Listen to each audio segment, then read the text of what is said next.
All right. Thank you, Ashley. We're going to go ahead and call this meeting back to order. Look at that, right on time, 1:30. We are going to go a little out of order here. We have some students from Rock Springs. I see some letter jackets here. So we are going to allow you guys to go ahead and come on up and do some public testimony so we can get you guys back on the road so you're not getting home at 8 o'clock at night or 9 o'clock tonight. So if you guys would like, please come on up, fill the chairs 3 at a time. And please just make sure you introduce yourself, first and last name, and hit the little push button there, and the light will turn green for you. And when you're ready to go, the floor is yours. Thank you guys so much for driving all the way over here to come give us a lesson in politics here. So thank you guys. Mr. Chairman and members of the committee, I am Isabel Frady. I am a proud representative of Rock Springs High School and president of the National Honor Society Rock Springs chapter. As a leader in the school environment, I hear and see a lot of conversations between students. Our students and parents and our community have many concerns about our high school building with the current and future graduating classes. Yes, everything is bound to have issues, but we have let this one get way too far. Starting off with one that's maybe not as talked about, Rock Springs High School is the oldest building in the state. It was first built in the 1960s. Students moved into the building starting in 1970. Yes, we have done many renovations to the building, but the infrastructure is from the 1960s. It is not capable of holding as many students as we have today or taking care of them. This brings up the fact that we spend more money on renovations for this building than we would just to build a new one. So it makes very little sense that we would continue to pay for this building when we would save money by building a new one. An issue that is very talked about is parking. The parking lot is way too small for all of our students, as well as it not being safe. Too many people are either getting hurt or getting in accidents. I understand that us as students should drive more carefully, but that parking lot is also entirely too small and hard to navigate. It is also not ideal that so many students have to park in front of neighborhood houses. It makes it very difficult for those people to get in and out of their driveways just to simply go to work. All because our parking lot and our building is way over capacity. Our high school is also the only building that is landlocked, meaning that there is no additional space to expand in our current location. I'm not sure if you guys are aware of the bathroom situations at Rock Springs High School. We have 4 bathrooms accessible to us, although not all of them are open for students to use. Often all but one bathroom are closed. They tell us it's because of maintenance. Shortage of restrooms with a student body of 1,500 students makes a simple need of using the restroom a nightmare for students. Maintenance on those bathrooms should happen when classes are not in session. Being ADA accessible is so important for any building. This means having working elevators, ramps, and easily accessible bathrooms. Our school is very much not this. Yes, we have a ramp in the building. Yes, we have elevators in the building, but the issue with this is that the hallways are too crowded for anyone in need to use the ramp because they cannot get around the group of students walking down the hall. The elevators are not in service most of the time for mechanical issues and are at times unsafe. I couldn't tell you the last time I've seen those elevators working and accessible for students in need. These need to be working on a consistent basis. It is not acceptable in any way and just gives us more of a reason and a need for a new building. Every year the class size gets bigger. We all know this. Every year it is a topic that our building is over capacity. So my question is, why are we not addressing this? I remember walking into the school my freshman year when we all had to have masks and it being so unbelievably hot. When kids were saying that they were struggling to focus because it was too hot, why did no one address it? Here are some facts that you may already know, but very much apply to our situation at Rock Springs. Young people are extra vulnerable to heat stress because their bodies are still developing. To keep from overheating, the body sweats, but it also diverts some blood into the organs towards the skin, releasing heat into the surrounding air. This can lead to a deficiency in oxygen in certain tissues, which in turn leads to cognitive impairment. This is super important because when we can't focus, our grades and our motivation suffers. I can speak from experience that when I am sitting in the high school dying of heat or absolutely freezing, I cannot focus. I am unable to take in what the teacher is teaching and retain the material for quizzes and exams. It also means that getting classwork done is difficult. All my brain is thinking is to get water and to get cooled down. That leads to extra homework for me, which I can say that is on me, I know. But classwork on top of homework, on top of extracurricular activities and sports is a lot for a high school student. How are students supposed to focus on all of these areas in the environment that we are in for roughly 8 hours a day and enjoy our high school memories? All because our high school is not fit for us anymore. That is all I have. Isabel, is that right? You did great. You did absolutely great. Do we have any questions for Isabel? Seeing none. Thank you so much. Whoever's next. Mr. Chairman, my name is Daxon Shelley. I would like to pass out some packets that show the infrastructural damage to Rock Springs High School. Great.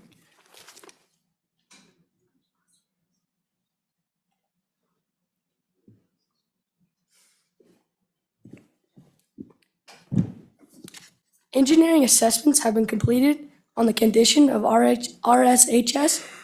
The engineering assessments show that 74% of the infrastructure systems, as well as some of the structural subsystems, are rated fair to poor condition and past the end of their remaining useful life. The pavements were considered poor, the institutional equipment was poor, and the communication, security, and fire alarms were deemed poor. These are systems that we need to further ensure our safety and our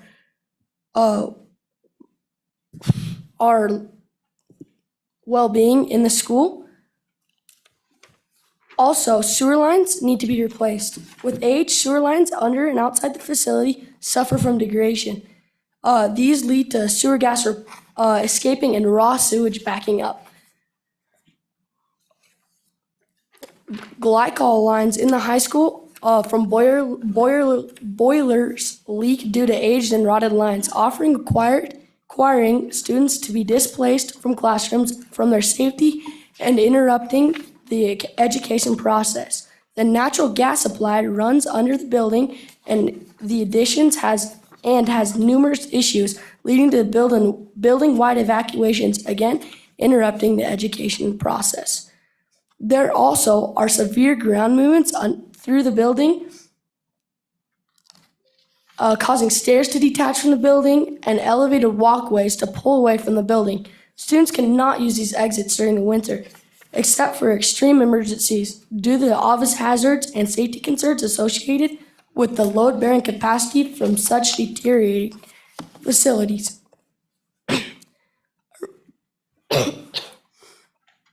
Original doors and door hardware need to be replaced. There are no door closers on any of the 1971, 1975, and 1977 edition doors. This would be district expenses. This is a safety and security hazard in case of a fire or an active shooter or other emergency situations. Thank you. That is all I have. Thank you. And you said your name is Daxton, is that right? Daxon. Okay. Any questions for Daxon? Thank you so much. And if there's one thing that we don't get enough of, it's paper. So thank you for providing us more. All right, please introduce yourself. Mr. Chairman, my name is Kendall Turnwall. As someone covered earlier, our school is landlocked, which gives us no area to expand, which means that any upgrading we would do would be very important. So we would have to spend multi-million dollars on this. The immediate cost to fix the school, stuff that would need fixed right now, is $2.2 million. The midterm cost, which is in 6 to 10 years, would be $16.5 million. And in between right now and those 6 to 10 years would be $43 million. And long term would add up to be $35 million. In total, this is upwards of $98 million. We had someone come in and do the layout for a new school. The soft cost of that school is estimated to be $160 million. Why would we spend $98 million to fix a school that by the time we fix something, there will be additional costs to fix what was fixed before instead of building a new school, which would end up being less expensive? Our major maintenance we also have, as someone covered earlier, has been pushed off so brutally that it costs multiple millions of dollars now to fix, instead of if we would have done it immediately when it would have been less. Any major project upgrades would require compliance in all areas, including ADA, fire, electrical, and building codes, which would require excessive cost. That is all I have. Excellent. Kendall, thank you so much. Any questions for Kendall? All right, thank you. Whoever's next. Mr. Chairman and members of the committee, my name is Abby St. Marie. I stand as student body vice president and attend Rock Springs High School as a junior. Like Isabel stated, our school is overpopulated, which leads to classrooms also being overpopulated. Our classrooms were designed for 20 to 25 students, but currently we are holding upwards of 30, most classrooms having 27 students in them.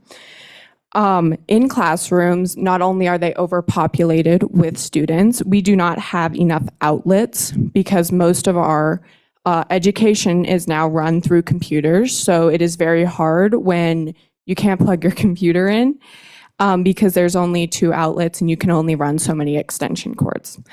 To follow with the overpopulation, our bathrooms aren't nearly big enough, and like she said, most of the time, normally 1 or 2 bathrooms are closed, which makes it really hard when you have as many students as we do filtering through the school.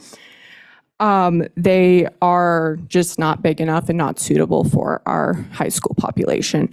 The hallways are also not big enough with how many kids we are filtering through the school. Our hallways aren't wide enough for kids to safely evacuate the school in emergencies or just get from class to class on time. This is kind of important because of with safety and being able to get to class on time is a big deal. That is really all I have for you guys. So you guys aren't the only ones that struggle with getting these mics to turn on. Any questions for Abby? All right, thank you so much, Abby. Chairman, my name is, Chairman, is this thing working? Okay. Chairman, my name is Mackenzie Hackney, and I'll be going over our cafeteria.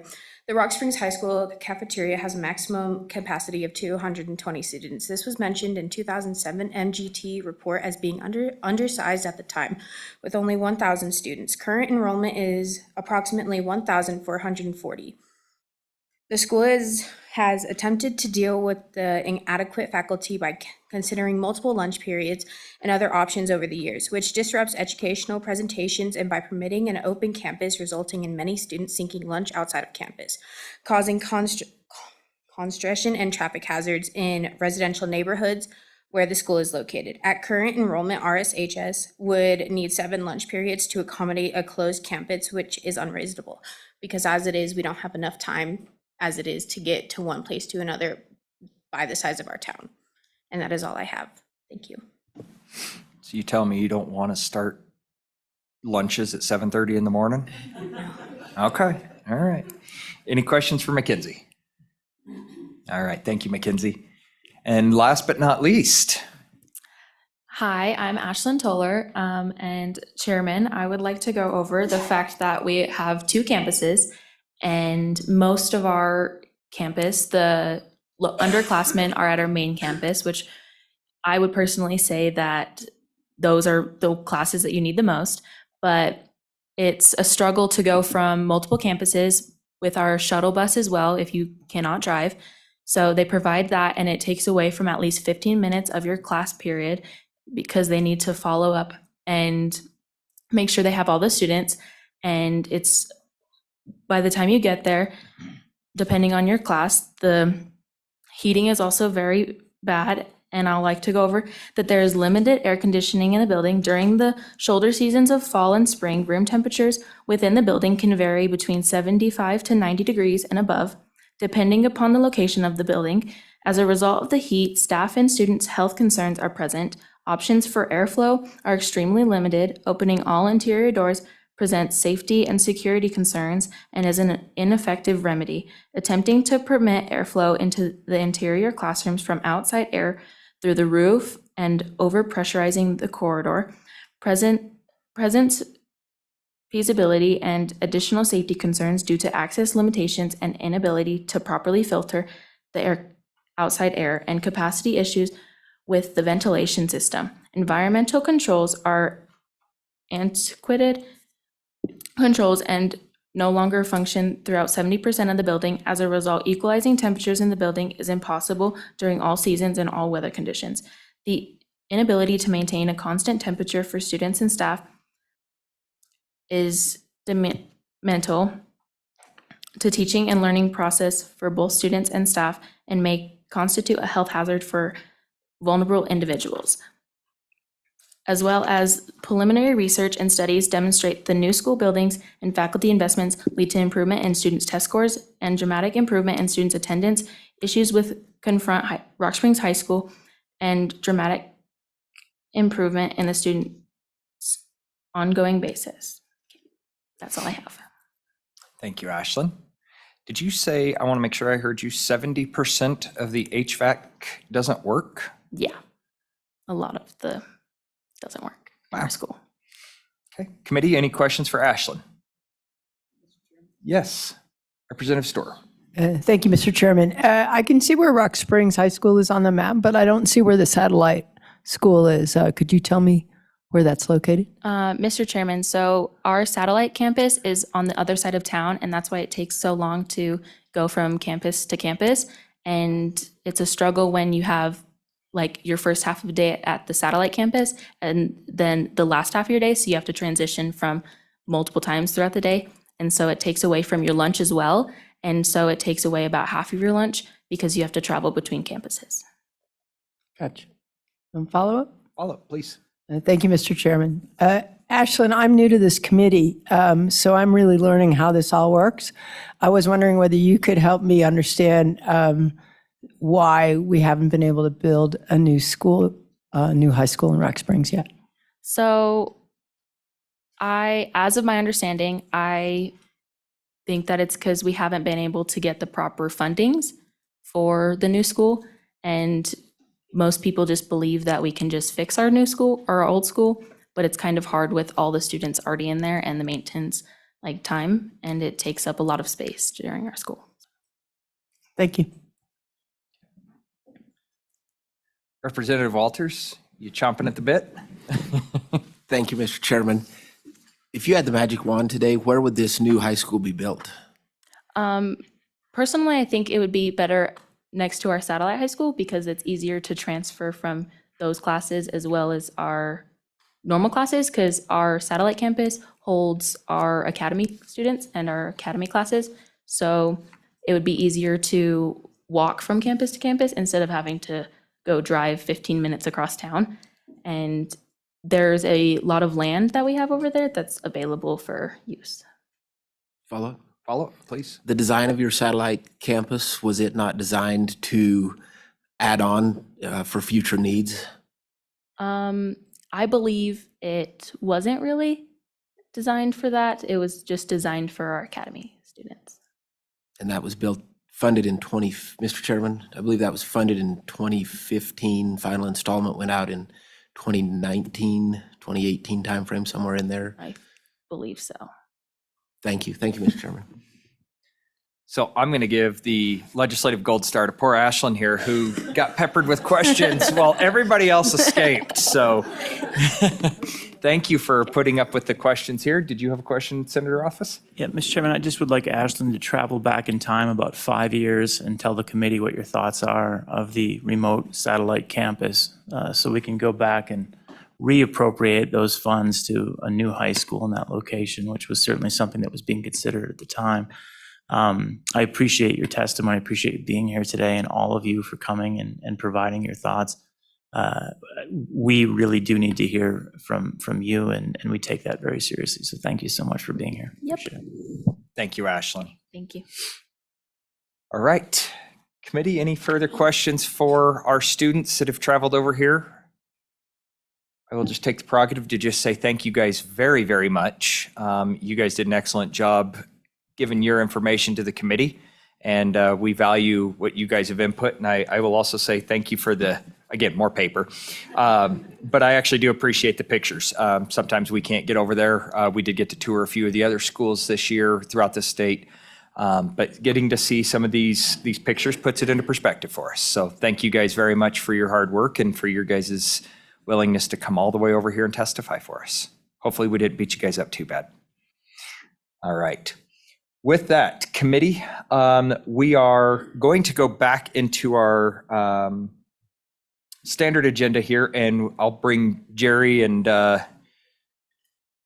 Chairman Tarter back up, as well as Chief Perkins, or Jack, if you don't want to come up, you don't have to. You can just sit back there. All right, that works. I am going to ask a question before we go back in here. I did want to go back to the little powder discussion one more time. And yes, again. And my question is, I finally got a hold of, over lunch break, I noticed that our capacity list that we were given was not, it stops at, I don't know, like 100 schools, I think. And so I was able to pull in and get the remainder of the enrollment for Little Powder. And what I've noticed on there, and I'm a little concerned about, and after talking with some members that have served on this committee in the past, and we've had some discussions about this particular building in the past, is it looks like the projected enrollment for that particular school is going to be like 17 kids in 2031. It is ranked down in the 240s range when it actually gets down there for total enrollment. And I believe the cost all in at this point is somewhere in the range of $9 million is kind of the point that I'm getting at. And I guess maybe for the committee's consideration, and maybe even for our appropriators on this committee, is that what we would like to do as we move forward with this? 17 students is the projected enrollment. Right now there's 27 with the capacity they've got currently sitting at 41. What we've got here is a situation where the landowner owned the building, or owned the land, kicked us off that land, allowed us to buy some land adjacent to that area, and now we've got this school, which is going to take forever for these kids to be bused anywhere else. So I think it's important to recognize that. But I also think it's important for us to have the recognition that spending $8 million for 17 students out there, I don't know. I guess I'm kind of looking to see what the committee's considerations are or thoughts are on where we stand here. So anybody have any thoughts, considerations? Senator Hicks? Mr. Chairman, I'd need a lot more information. I'm always leery of projections. You know, the further you project out, the higher probability you're going to be wrong. I have to understand the nature of what the projection was. Is it the economy? Is it the neighborhood? Why are we going to see a reduction when everything else in this county is exploding as the fastest growth? It makes no sense to me that you'd come back and say, well, we're going to have an area that has a declining enrollment. I need to understand the demographics and the economy, which drives that model to say there's going to be less, because it doesn't comport with anything else we know that's going on in the county. And so I'm suspect of the data without all the information that went into making that analysis. Well, and this one would actually be up in Campbell. Or Not Campbell, Laramie. I mean. Yeah, okay, not okay. Laramie. I'm sorry. I mean, Director Vincent, can you maybe give us a little bit of an understanding? Matt, can you hit your mic for me? I'm echoing pretty bad. Senator Hicks. There we go. Thank you, Ashley. Can you give me an understanding of what the Mr. Chair, I can give you a little projections bit are? because I had just arrived here and this was already a conversation. And I've been a Little Powder. It's about 15 miles from the Montana border. There's nothing around it. When the district took me out there, it was an hour and a half to get there. So they're their own community and what the commission at that time deemed sort of a forever school, where they go down to 4, what could their capacity be? And so there was a struggle to figure that out because it could have been 8 to 11,000 square feet. There was the 16,000 that they had at the time, but it wasn't very efficient. And what came out of the commission was the Mercer says that they could top off at 40. The school grows and shrinks to some degree. Design according to the Mercer, which was 40 students, and that is what it is for that community, whether they grow anymore or they don't. And that's what I'm recalling from 2.5 years ago was the conversation at the commission. Okay. Yes, Senator Rothfuss. So it's my understanding that this is an addendum to the previous budget that we're putting in, where we've already appropriated 4.9-ish But how much of it has actually been expended? What's gone on? Would we be half finishing a project, or would we be opting not to do a project at this point in time? I guess, Director, maybe in a different way of phrasing that same question, we're not anywhere near the construction phase, we're still in the design and planning phase, is that correct? Mr. Chair, that's correct. 3 weeks ago, the department gave the district go-ahead to go to 60% design. Quite honestly, they were well on their way to that percent as well with a smaller campus and the way things are all tied together. The district hopes to be at 90% by the end of the year, and with 100% early in the year, come back to us for final VE, final, pound the gavel on the project from our standpoint so they can go ahead to bid and get out early. They're concerned about bidders, contractors want to go up way up there, and what that's going to look like. So they're trying to beat the March, April bid climate and get out sooner than that. But they are in design, and so design money is what's been expended to date. Senator Office follow-up? Do you have any sense of how much has been expended? I don't necessarily expect you to have that, but. Yes, sir, I wouldn't. Yeah, the district might even have an idea what they've expended to date. Thank you. Dave is shaking his head yes, so we could probably get that here in a second, but Senator Hicks? So you brought the topic back up. Do you have a proposal? What's your thoughts? Well, I try not to strong arm my opinion onto the committee. I try to bring some information here, but my thoughts on this are, it's a lot of money. We have a lot of other needs throughout the state. $8 million can be, utilized in some other locations. And to me, this seems like, I don't want to be the jerk up here, but I can be the jerk at some point when you have to be, right? That you have to recognize that building $8 million for a facility that's going to get 17, potentially 40 students, what that's going to ultimately look like. If we think we can get it for the 8 million, I think that's good. But I look at the potentiality of bringing in a couple heavy duty modulars, look at what else we can do besides building in for an $8 million project.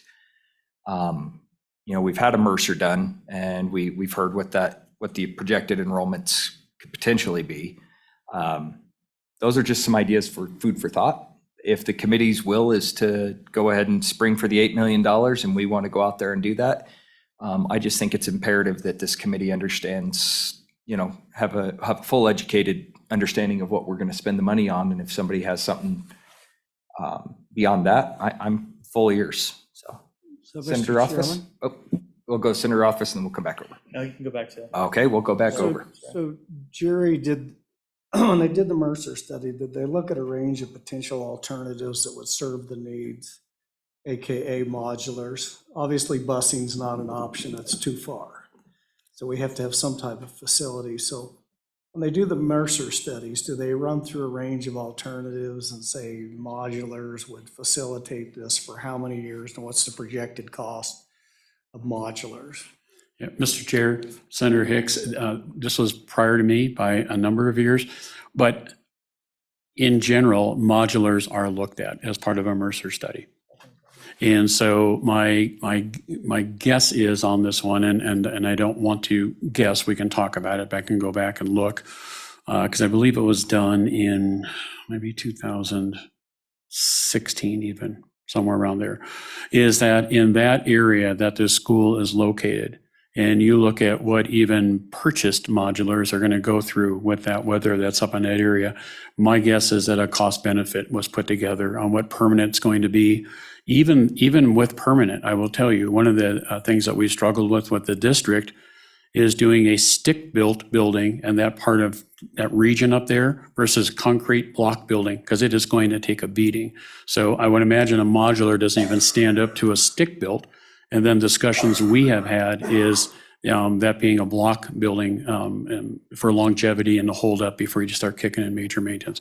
But sir, we do look at modulars, and I'm assuming that they did this time as well. Okay, when we asked the question about expenditures, Dave was shaking his head yes. Dave, Mr. Bartlett, if you wouldn't mind coming up, maybe give us your opinion on this. I think it's important for us to get all sides of the story here. Mr. Chair, members of the committee, Dave Bartlett, Campbell County School District 1. Just a couple of things to what's been said here. This is a K-8 facility, and it is in an area that is heavy ranch area. And so what I can tell you is while we look at this and we project out whether it's 17 or 40, it really depends on the work going on the ranch and the families they bring in. And so while we can look at projections, as Senator Hicks mentioned, it really is dependent upon the families that are employed out there. This is a 16,000 square foot building. And I initially brought this up with the director about it being underfunded. We have been through value engineering, and there's just so much you can value engineer out at 16,000 square feet. And I do believe that these students and families out there deserve the same quality of education that we provide throughout the state. Recluse Elementary is kind of its sister school, 30, 40 miles away. And that is a building that the state did replace here a few years back. And that's what we're trying to do is just make it similar in what we're offering. Modulars out in that part of the state, it would worry me. It is, when the weather's bad, it is very bad.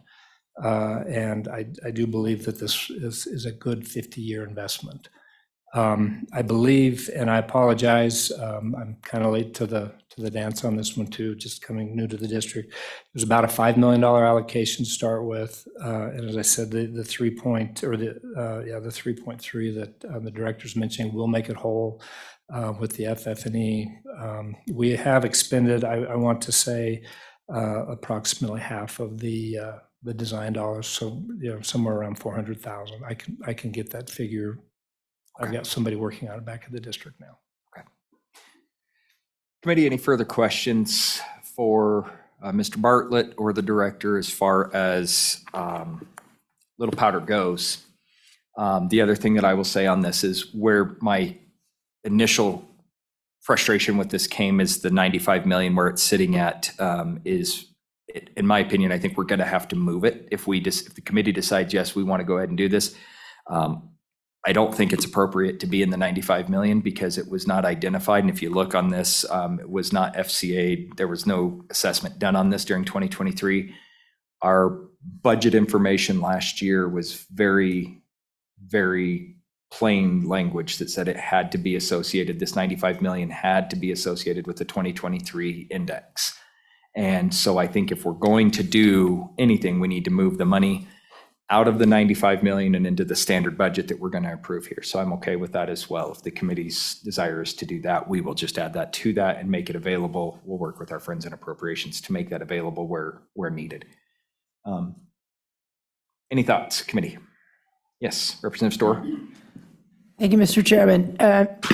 I'm new to this committee, so I'm still learning. I'm just looking at the map. So Recluse School, is that K through 8 as well, or just K through 6? Mr. Chair, Representative Storr, it is K-8 as well. Okay. And Mr. Chairman? Please. How many students attend Recluse Elementary? Mr. Chair, Representative Storr, I believe there is about 25 currently. And 15. 15? 15. It's lower on the list than this one, but, so go ahead. Mr. Chairman? Please. Thank you. So how far do kids travel to go to either one of these schools at this point in time? Mr. Bartlett? Yeah, Mr. Chair, Representative Storr, I believe the furthest student out is about 30 miles from the school. So it seems like the two schools are less far apart from each other than they are from where the students come from. And I apologize, I'm new to the district as well, and so I don't have my geography down either. I can get that answer for you, Mr. Chair. Okay. Thank you. Mr. Chairman, Please. I'll just summarize.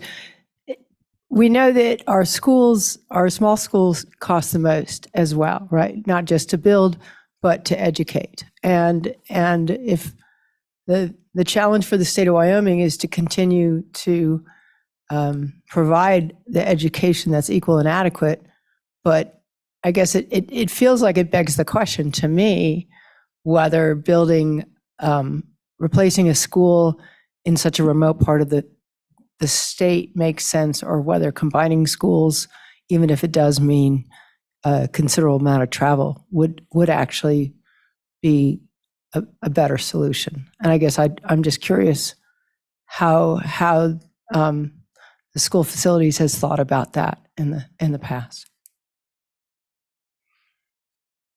Okay. Senator Rothfuss, do you have something to say?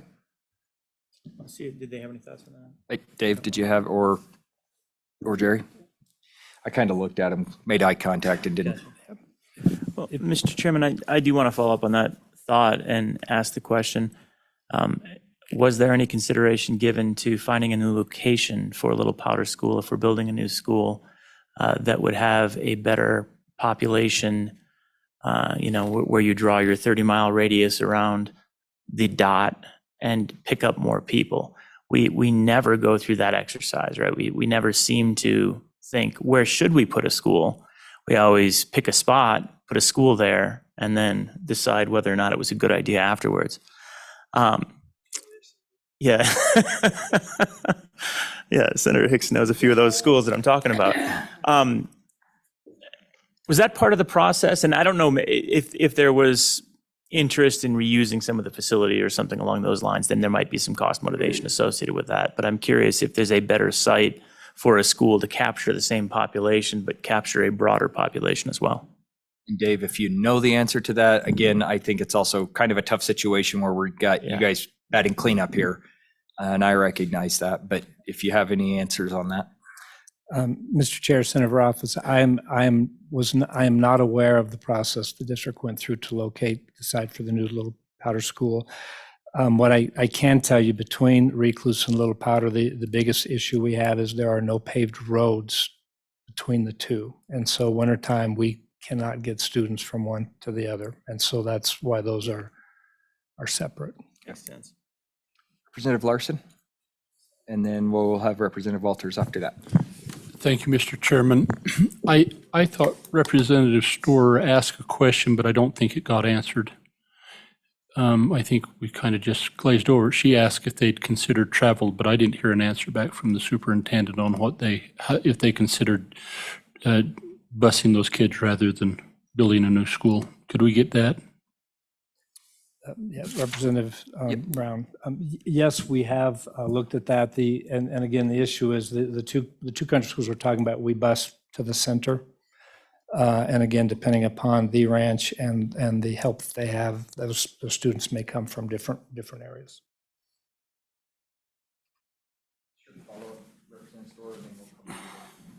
Thank you, Mr. Chairman. It looks like it's about 47 miles down to Gillette, give or take. Does the state have a limit on how far a school child travels to get to school? Mr. Chair, Representative Storer, I do not believe so. In my past in other districts, I have had students be on a bus as far as 60 miles. But I think the issue is you have to look at the safe path of travel. You know, it's one thing to travel 60 miles on an interstate or a paved road, another if you're looking at, gravel roads, dirt roads. And then keep in mind, when we are looking at snow removal in the winter, of course, we know they start with the interstates, then they go to the highways and they work their way down. Thank you, Mr. Chairman. It does look like it's a paved road to Gillette. Is that not correct? That is correct. Okay, thank you. Thank you, Mr. Chairman. This was a project that came about when I was actually chairman of this committee a few years ago. So a little history might be good. First off, this is a district-led initiative. We give all of these decisions essentially to local control, and that's something we pride in Wyoming, is the local control factor.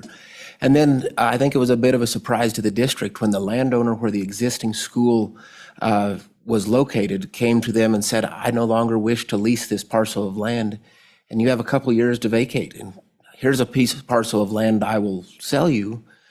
And part of the reason that came about was a generational change. One owner of the ranch was his father, and now the younger generation was taking over the ranch and chose to no longer want to renew this lease. In the district's review of it, they went up and down that highway looking for state land that might abut the highway to be able to put it on a state-owned parcel, such as we have just north of Cheyenne here. None of that was in a good location. There was a little bit, but it was draw bottoms and hilltops and just not feasible to build a school. But the district also didn't have a ton of time to go out and shop for other parcels of land because they were a bit under the gun of get off my property and move on. As to how far kids should travel, again, that's a local control, local district issue. Some of these rural districts, Niobrara County and places like that, have a single school in their area. And to get that country kid in, it might be 60 or 70 miles. But the whole goal, I think, for most districts is try to keep kids off of buses and in the classrooms instead of on buses most of their day. And so, again, it comes back to local control. Is this ideal? I think we could go around this room and everyone would say, have a little different opinion of ideal. But in the end, I think it makes logical sense to spend the money on this school. It's down a different drainage than the Recluse School. The topography up there doesn't lend itself to busing to Recluse. It doesn't lend itself.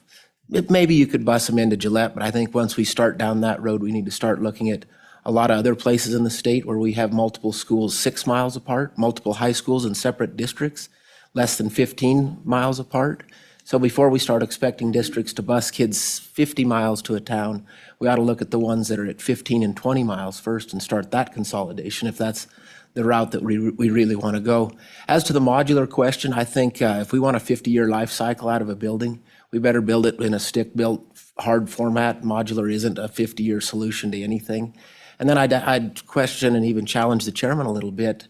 Modular is okay for an educational space, but what do we do about the gymnasium? What do we do about cafeteria space and things like that? And so the classroom may be functional for K-8 and a modular, but this is a K-8 entire school, not an augmentation to the remainder of a permanent built school. And so I would disagree that a modular is a good format, especially if we want an extended period of an asset here.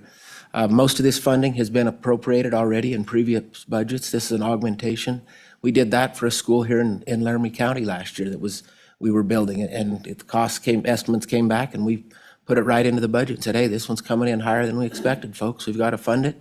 We were at the same design level where we are today. I think this one is far enough along. Let's move it forward. Let this district get what it needs. Let these kids and families get the great education we provide in Wyoming and move on. So I think it's a good choice and a good use of our dollars. If we want to start calculating on a per student basis the cost of these things, there's a whole lot of schools around this state that we'd probably frown upon. So I don't think there's any reason to pick this one out. We can go to the center part of the state in my neck of the woods. We can go a little west of there and actually see the most expensive on the per person basis in the history of the state of Wyoming that was built up there in the county adjacent to mine. So I think this one's still on track and move it forward and move on with the conversation. Okay. Well, I appreciate the past chairman. I really do. I appreciate the background on this far more. Like I say, I got the bits and pieces of being on here for 4 years. I had a little bit of the understanding. And so point well taken. Certainly appreciate the background on this of where we were at. And I would also say that I think if we're talking a 50-year, we don't have many buildings in this state that are 50-year buildings. They tend to last much longer than 50 years. So Senator Hicks, and then we'll move on. Just a commentary more than anything. We bus kids 40-some miles and use county roads in wintertime that don't get plowed. And sometimes those kids don't make it to school. So that's not an unusual hardship across the state of Wyoming on county roads and snow, So I'm not really empathetic to that argument from a busing standpoint because we already do that all over Carbon and Sweetwater County. It's not an ideal situation by any means. Mr. Chairman, I think that this issue is something that we got to continue to grapple with.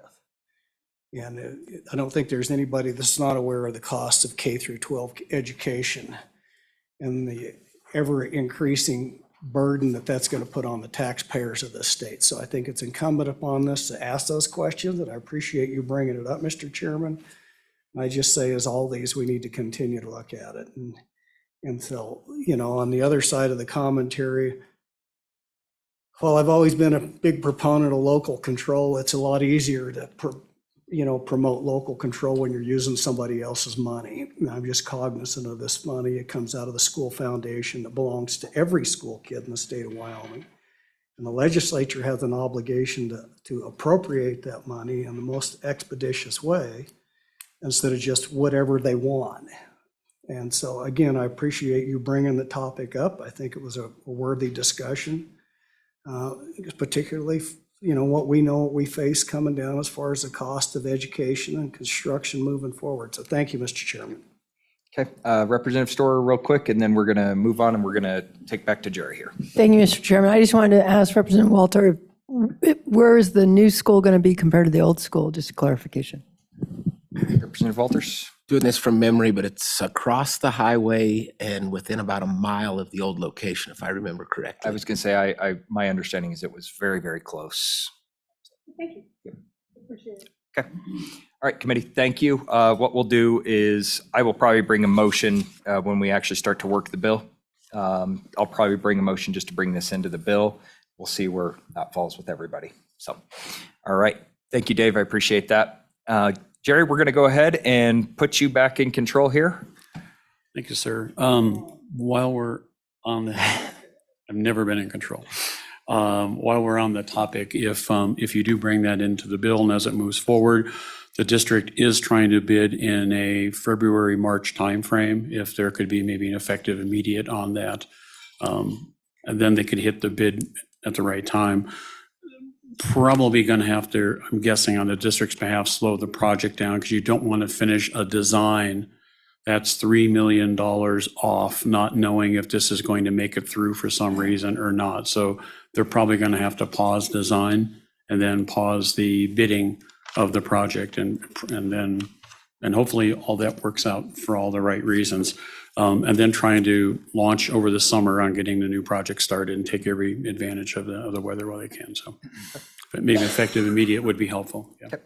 So, Mr. Chair, I have a couple. We have a lot of paper here, and I think that if I thought about this over lunch, maybe cover some different areas and groundwork, and especially with 6 new members, and then we can just start the barrage of questions. So first of all, on my spreadsheet 37A, if you take a look at it, there is a transposed number when we're talking about Buffalo Ridge. It says 0.349, and clearly at the bottom of the spreadsheet on 37C, you can see that Jessup's number was grabbed. They're close, but it is different. So if we're going to be accurate, we're going to use these documents as going forward.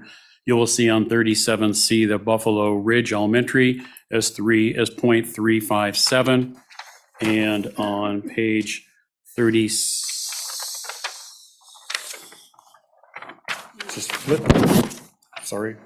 And then on 37A, it should say 0.357 instead of 0.349. Make note of that. Thank you for that clarification, Jerry. Thank you. Number 2, on page 35, in the case when you said when you're working the bill, we just want to give you one more piece of information that has now followed process since the budget was developed. If you look on page 35, we certainly talked about Little Powder here. And we discussed briefly the Teton Transportation Center, which had the 2023 Mercer and was approved by the commission. Where we were not with approval at the time, but now are, is the commission approved the Campbell County Transportation Center under Chapter 3, Section 8 advocacy. And that now has an approved Mercer, and it did not when we originally talked. So it was part of what was the other considerations back when we talked about that. So we're through the process now, just an FYI. Okay. All right, thank you. Just out of curiosity, what's the budget on that one? I know that was in the packet, but Sure, it's about 17.5 million. 17. Thank you. Okay, and I don't want to go into the whole thing, but an overview is that was found to be, per the transportation guidelines, 63% efficient in how they carry out their business. Okay. And then next, Mr. Chair, on page 38,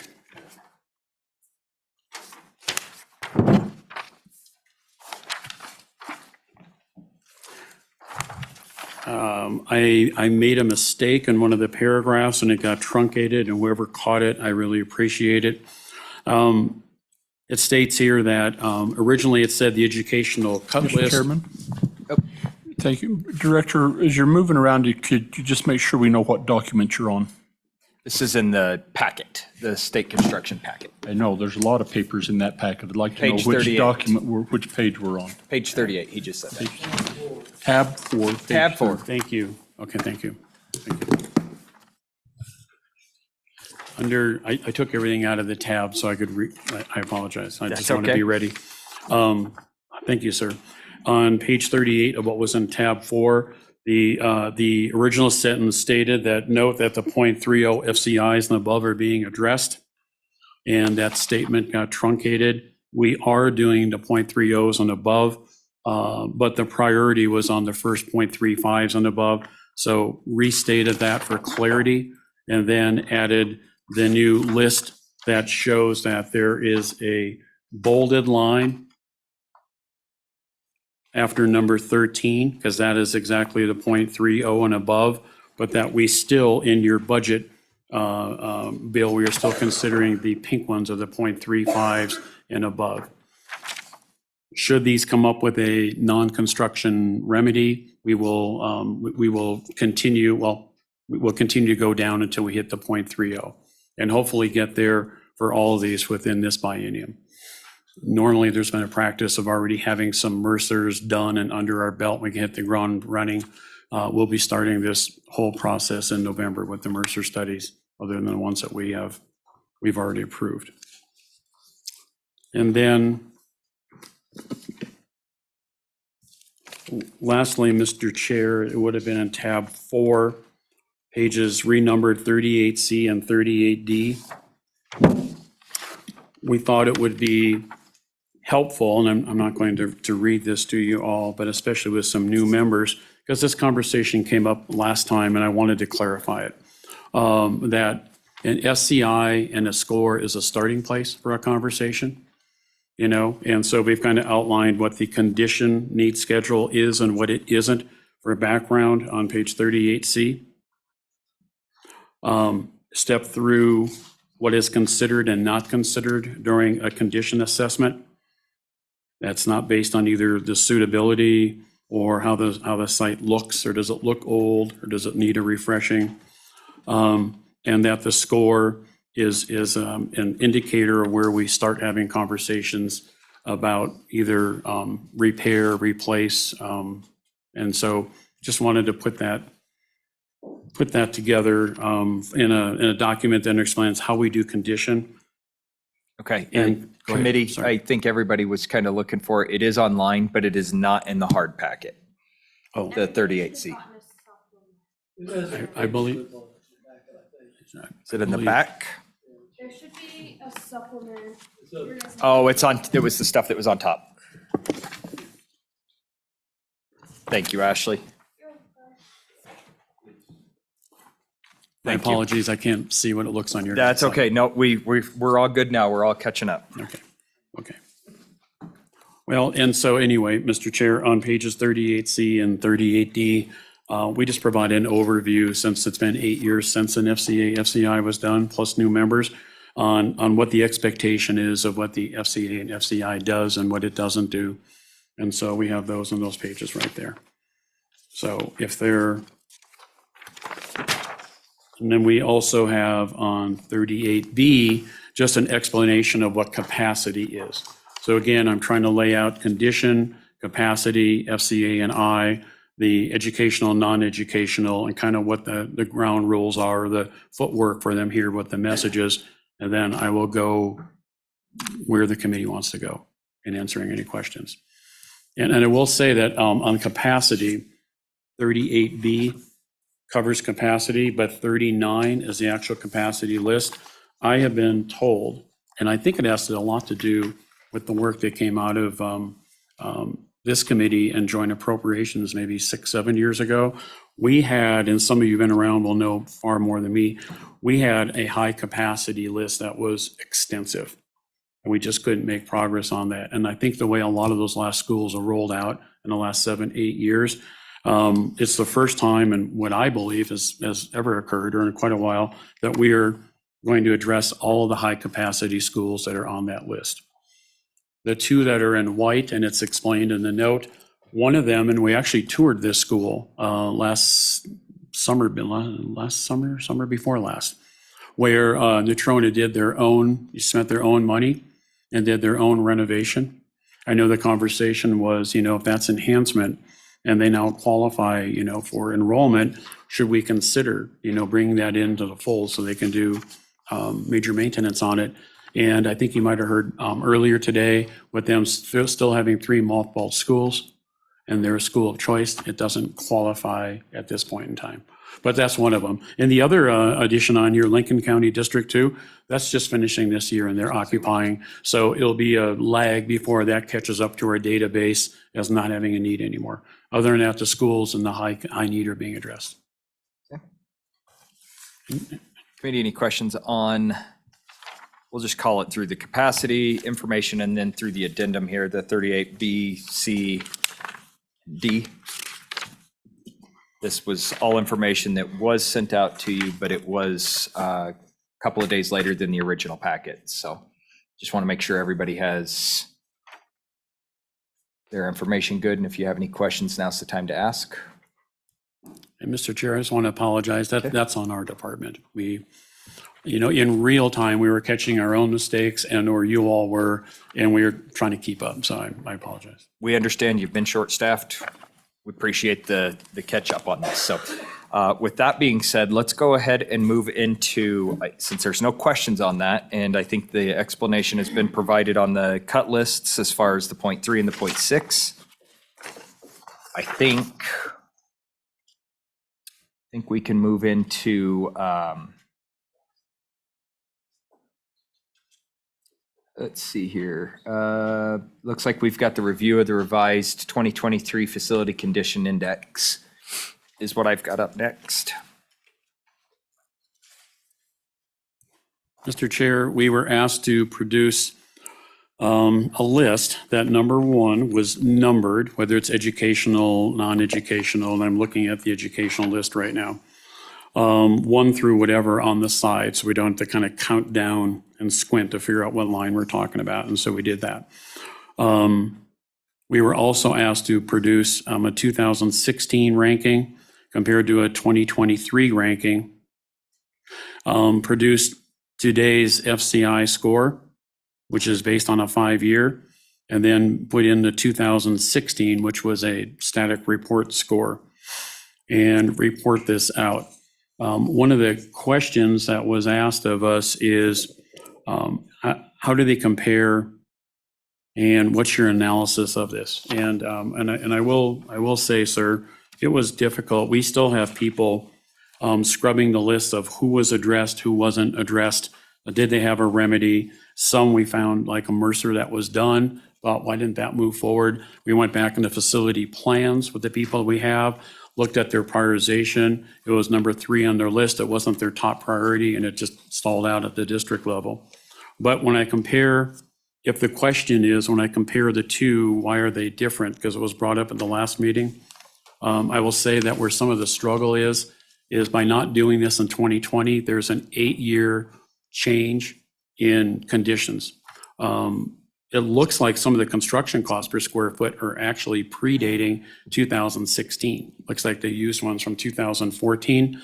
So when you go almost a 10-year difference in construction cost, which has everything to do with that cost replacement value, when districts spent major maintenance against these projects, which changes their numbering.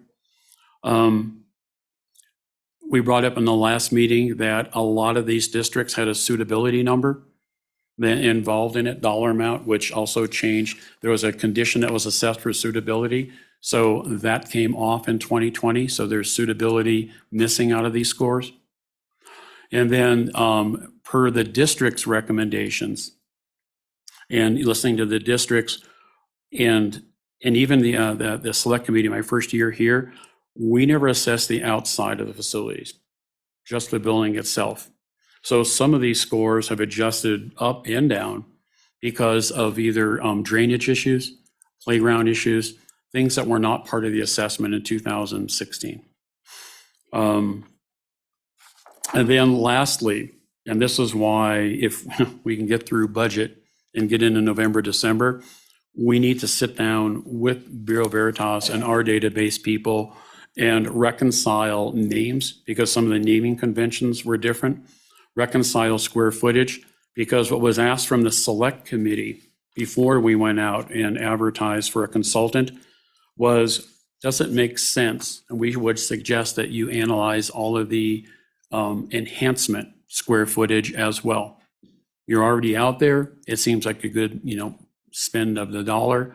And then also some of those things, either through design guidelines or through growth and capacity, might change over time and then now come into the fold and qualify for major maintenance. And so we did. So what you see in some of the scores are things that we have not backed out yet. For our consultant, they don't know if a turf field or a track was part of our program and we paid for it because it might have been an exception request, or if it's enhancement, most likely enhancement. But we need to subtract that information out so that these scores also readjust. We've talked about it before, and I can only apologize so many times. By the time that the scores were done, we went straight into budget season. So the Mercers are out of step. And we also did not get that opportunity to reconcile our database and theirs and all the information. It's millions of pieces of information in there. And so we've been working with them on it, and we will conclude it in November, December. Then the goal, sir, would be to roll from that to hold facility plan seasons with the districts again. Now they have both components. We were only done with the FCA when the facility plan season came. So we did their assessment, but we didn't have their index. So the part of that misalignment is an assessment, a meeting with them. So trying to prioritize in the facility plans, is this yes, is this important to you or not? We didn't have the index until late May. And then that went straight into the June 6, June 8 commission meeting in Buffalo with about a 2-day notice for all of us to see. And that didn't help, communication at all, And so in the past, I researched this. Every time we did an FCA, FCI, it completed in the non-budget year. So we have time. We have time to scrub it with the consultant. We have time to communicate it with the district, time for them to push back and say, I don't see it that way, and then time to take it to the commission and select. And I am very much looking forward to November going forward so we can start to put things back in alignment. Jerry, question for you out of the, and I want to make sure I heard you right, and then I need to ask a clarifying question beyond that. So is the list going to change again? The list won't change again. So what it is that we will, this group or commission could want the list to change again. It doesn't need for the funding aspect of it. This is the list. We are trying to clarify. One of the things that I just wouldn't go and want to change a list, and we talked about this, 51% of the districts did not give us input about what they know about their facility when we were on site. And 50% of the districts did not give us feedback on the FCA drafts that we started rolling out last January through May. And I think you touched on a good point. If we weren't able to roll it out and verify or communicate it, some of these districts do not have the personnel to go through this. So what I'm trying to do is walk through it with them, Mr. Chair, from internally November, December, and with the districts January, February, so that we all have an understanding. If there's a reprioritization of what their internal goals are at the district, what they think is important, we gather all that information. But I don't envision, unless somebody directs me to, redoing the list. Okay, so here's my clarifying question on that is, I'd like to make sure a couple of different things here. Number one is going back to section 313 of last year's budget. It says, as certified in writing by the chairman of the School Facilities Commission to the governor for the assessment and index, that it's been certified. Has that occurred? Mr. Chair, I believe that has occurred. Okay. And so, It's coming back to me now. The chair signed off from the secretary on June 8, and it was posted through the governor's office on July 12th. So yes. Okay. And so I want to make sure I'm understanding this in totality here. I think it's, and I'm hoping that the committee is understanding where I'm going with this, as well as if it was approved on, the list was approved, or the assessment/index was approved on the June 8th and went through the governor on July 12th. We received an updated list since then. Which list are we working from? Are we working from the list that is going to be static and going to be used if you don't anticipate it changing again? I just want to make sure that not only for our safety and understanding what we're about ready to appropriate, but as well as everybody else's understanding that we're all working from the same document. I just want to make sure that we're all on the same page, and that the amount of, lists that we get that look like this, they're a little tough to read. I know. So I just would like to make sure that we're all operating from the same deal, and that we do know 100% that it's been certified.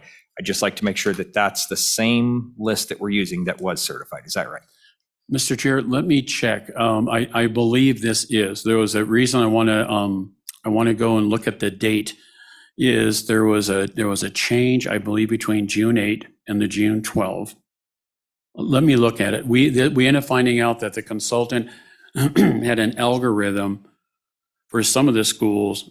Well, they had plug numbers during the assessment on site, and then algorithm, and the FCI was supposed to alter those, and it didn't do all of them. And so they did that algorithm and ran, and we went back to the commission. I don't want to speak much further than that. Let me double check that with our people. Okay. Because that's the one where we found out that I think Campbell County High was like a 166. And then when the algorithm kicked in, it was 50. I mean, you still don't have to like the 50, but I need to go back and look at that time frame on when that took place. Okay. And I have a note. I would be glad to do that. Yep. And I think it's just pertinent for the committee to understand where we're going with this, is we need to make sure that what was certified is what's being used to make our recommendation to the Joint Appropriations Committee, and that we're not working from two totally different documents. That Yes, thank you. once we get to there, we know what we're working with, and I would appreciate that. Okay. And Mr. Chair, I can also check with our AG's office if it was certified. And then I know we made the changes before the late August meetings in which the commission adopted, which is what you see in front of you here. But if it happened after that, then I will look at what their process is for a recertify, if that is the case. I'd be glad to do it.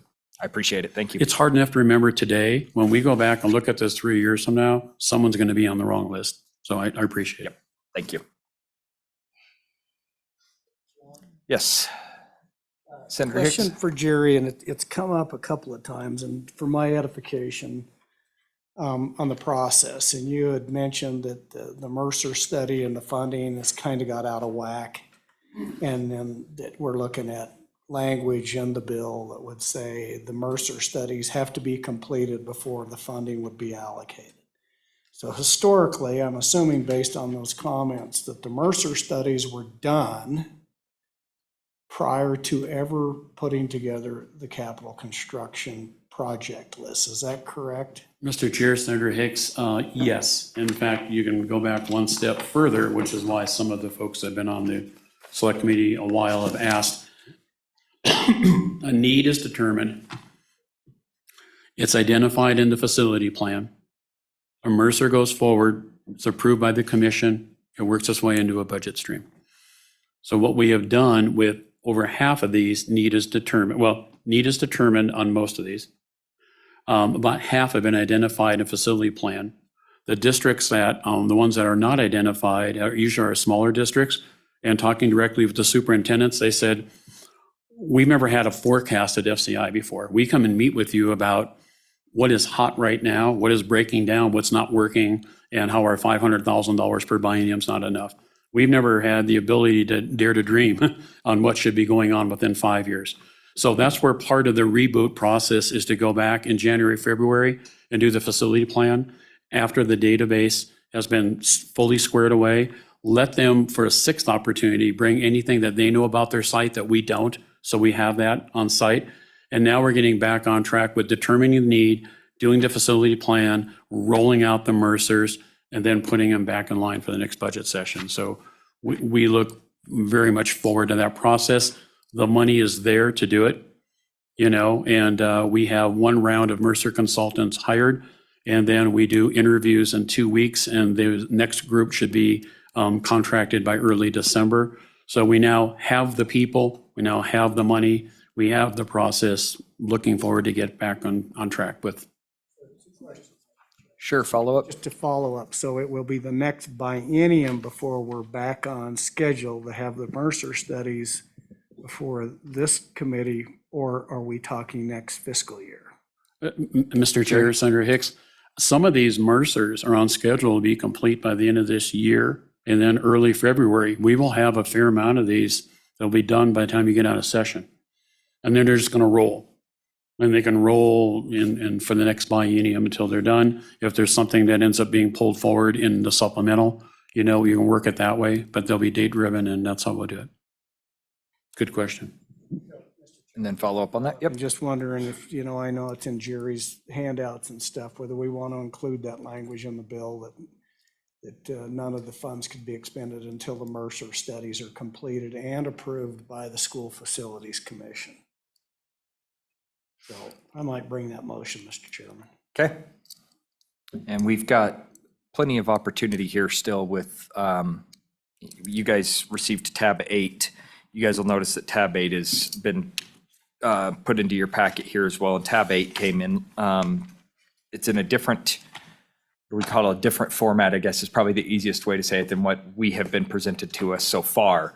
And so that breaks it down into what we are traditionally used to seeing as a committee, as well as what JAC is traditionally used to seeing as far as their budget request from us, or recommendation from us. So if we choose to go forward with the existing budget, that's great. We'll make that amendment, but we could also direct staff, if we choose to go with the tab 8 and have a redrafted, we could certainly just have something like that drafted into there as well. So we will discuss that when we get a little bit further down the road and see what the committee's pleasure is. Senator Rothfuss. I have a different topic if we want, if the senator has anything else on that. No. Good, okay. While we're on tab 4, I wanted to chat a little bit about capacity list. And is this a good time, Sure. Mr. Chairman? Sure. Okay. So the capacity list includes and is prioritized based on projected % of capacity for 2031, so 8 years from now. I wanted to learn a little bit more about what algorithms are used to make those projections, because I'm just glancing around this list and seeing a preponderance of massive declines in population that if I aggregate across it, it seems like the state's going to lose 20% of its population based on this projection, which may be true. I am just curious as to how they worked out these projections, because I do look and see locations like, for example, the idea that there's going to be a substantial population decline in Laramie County, which is suggested by most of those projections to the right of Laramie County, just seems counterintuitive to me. I would be surprised if Laramie County were to have a dramatic population decline on the order of 20% over the next 8 years. So how are these calculated, and is it appropriate for us to be looking to these projections to evaluate capacity considerations? Mr. Chair, Senator Rothfuss. please. So I'm taking my tabs apart, but page 38B lays out how capacity is determined and how the process goes. And I think due to a previous conversation you and I have had about an isolated school, I think your concern is when we look at the 8-year and we do the projection, I think your concern is what happened with COVID. Is that correct? And so if you're building a cohort off of a 2-year drop, then what does that look like? And Mr. Chairman, So just a we'll quick start with follow-up that. on that. So that was my concern, but it was my understanding that that was kind of accounted for, and maybe not. But even if it was accounted for, I still can't wrap my mind around, as I dug deeper into this, not just schools from my district, but again, Laramie County, Teton County dropping by 25% in high school. I can't fathom Teton County's high school dropping by 25%. That does not align with my experience visiting Teton County. And again, when I've looked around, Campbell County decline as substantial as it is seems intuitive as well. So, but I'll look at I'm looking for 38C. Was it 38C? 38B, and it's in your. 38B is in the addendum packet. Okay, one second. Sorry, I didn't see that, so. And that's Mr. very Chair, helpful. Senator Rothfuss, while you're looking at that, so what we've laid out is the process. If you want to go directly into that formula, I apologize. I need our database administrator to be able to explain that deeper to me. I know it's this long, and that's on the computer screen. So I can be glad to get that for you, but we're trying to lay out the overall process on how we step through this. And if you want some time to look through that, and if the chair has any other questions, we can go that way. Thanks, Mr. Chairman. And I do have the concept of walking through it, so I'm going to read through this, but I agree that I don't believe I have the algorithm that I'm looking for in this, and I would like that. Thank you. Mr. Chair, we'll get that. So something else that I'm looking at here, I think a portion of it to look at is the percentage of capacity versus what the actual enrollment is expected. I guess my question would be is, are we taking into account at a 2031 any level of adjustments to the buildings in the district at all? Or are we looking just at a static display of that building? Mr. Chair, I believe it's a static display of that building. Okay. And I think that's part of the conversation, because that's all it's taken into consideration. Also, all this information is in arrears because we will have the early October WDE data that's scrubbed and be presented to us in January. Right. So what you're looking at is following a year cycle prior to where we currently are right now. Senator Hicks, did you have something? I was just going to say, I don't have any problem believing the Teton County data. Families aren't going to be able to live there. All those kids are going to show up in Teton County, Idaho, and Lincoln County, Wyoming, like they are now. Mr. Chairman, Representative Storer. a small rebuttal perhaps. We probably have 1,800 housing units online right now. About half of those are affordable housing and half are market housing or workforce housing. We project those will be built in probably the next 4 to 6 years, I believe. And they will have children living in them. Mr. Chair, I add on to that. The Chapter 3, Section 8 from Teton 1 is a 3-part, talks about CTE space, talks about inadequacies, and talks about growth. I've been self-performing the part on growth. I've been working on that, and what the representative says and what the district has said to date have come to fruition. Building off of the first set of the permits from a year and a half ago, the district projected they'd be out around 906 kids to start this year. And we did a first day enrollment snapshot, and there were 908 from 851 or 823 the year before. So they unfortunately seem to be on target. Okay. Any further discussions or, have something else? All right, yes, Representative Storer. Thank you, Mr. Chairman. I just speaking for my community, we would rather have our children educated in Wyoming than in Idaho, and we're trying to make sure that happens. Thank you. We're trying to make that happen too. We are trying to do that too. Jerry, let's go ahead and continue on. Mr. Chair, for when I follow the agenda, there's a variety of things that you may want to discuss, and I'm stepping through these. The condition index scores relationship between the component projects and the condition assessment, and we've kind of covered that. I think if you'd like to, Mr. Chair, if there's any more on this, tab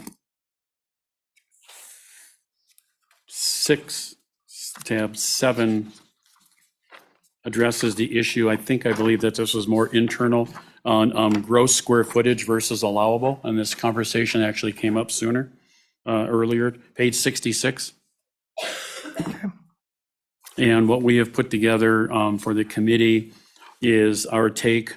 The question was, can you go back to 1997 and give us the gross square footage versus allowable? We were not tracking records back then. Our records go back to when the AIM database was first installed and actually being used by everyone enough to make the information credible. And that was 16 years back. So we have a 16-year analysis here that shows a steady line of allowable and with a slight increase in gross square feet. We've tried to analyze that a little bit without knowing all that's going on in the district.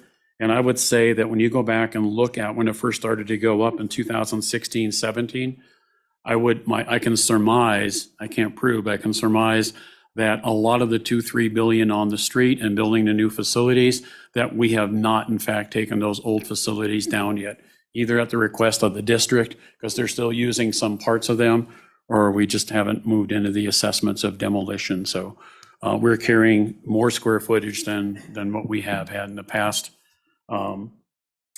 We don't know if this is also enhancement square footage that might be in here that we're accounting for. So we just don't have any information besides that. Just wanted to share that with you. Committee, any questions on the allowable versus total square footage discussion? I do remember that was I think it was a request from you, Senator Office, so just to look back at this, so.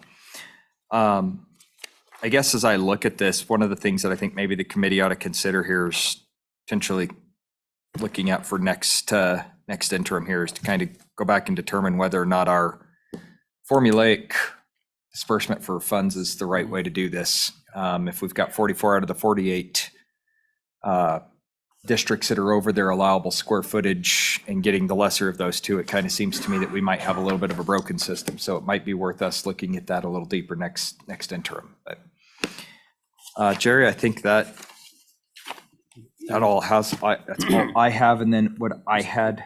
Chair, you have you have one more thing that you asked me. Maybe it might not have been on the agenda to discuss, but you wanted to know about the safety and hazardous materials. Our consultant spoke at the last meeting, brought up that there was some assessment that was done or some call outs on some of that.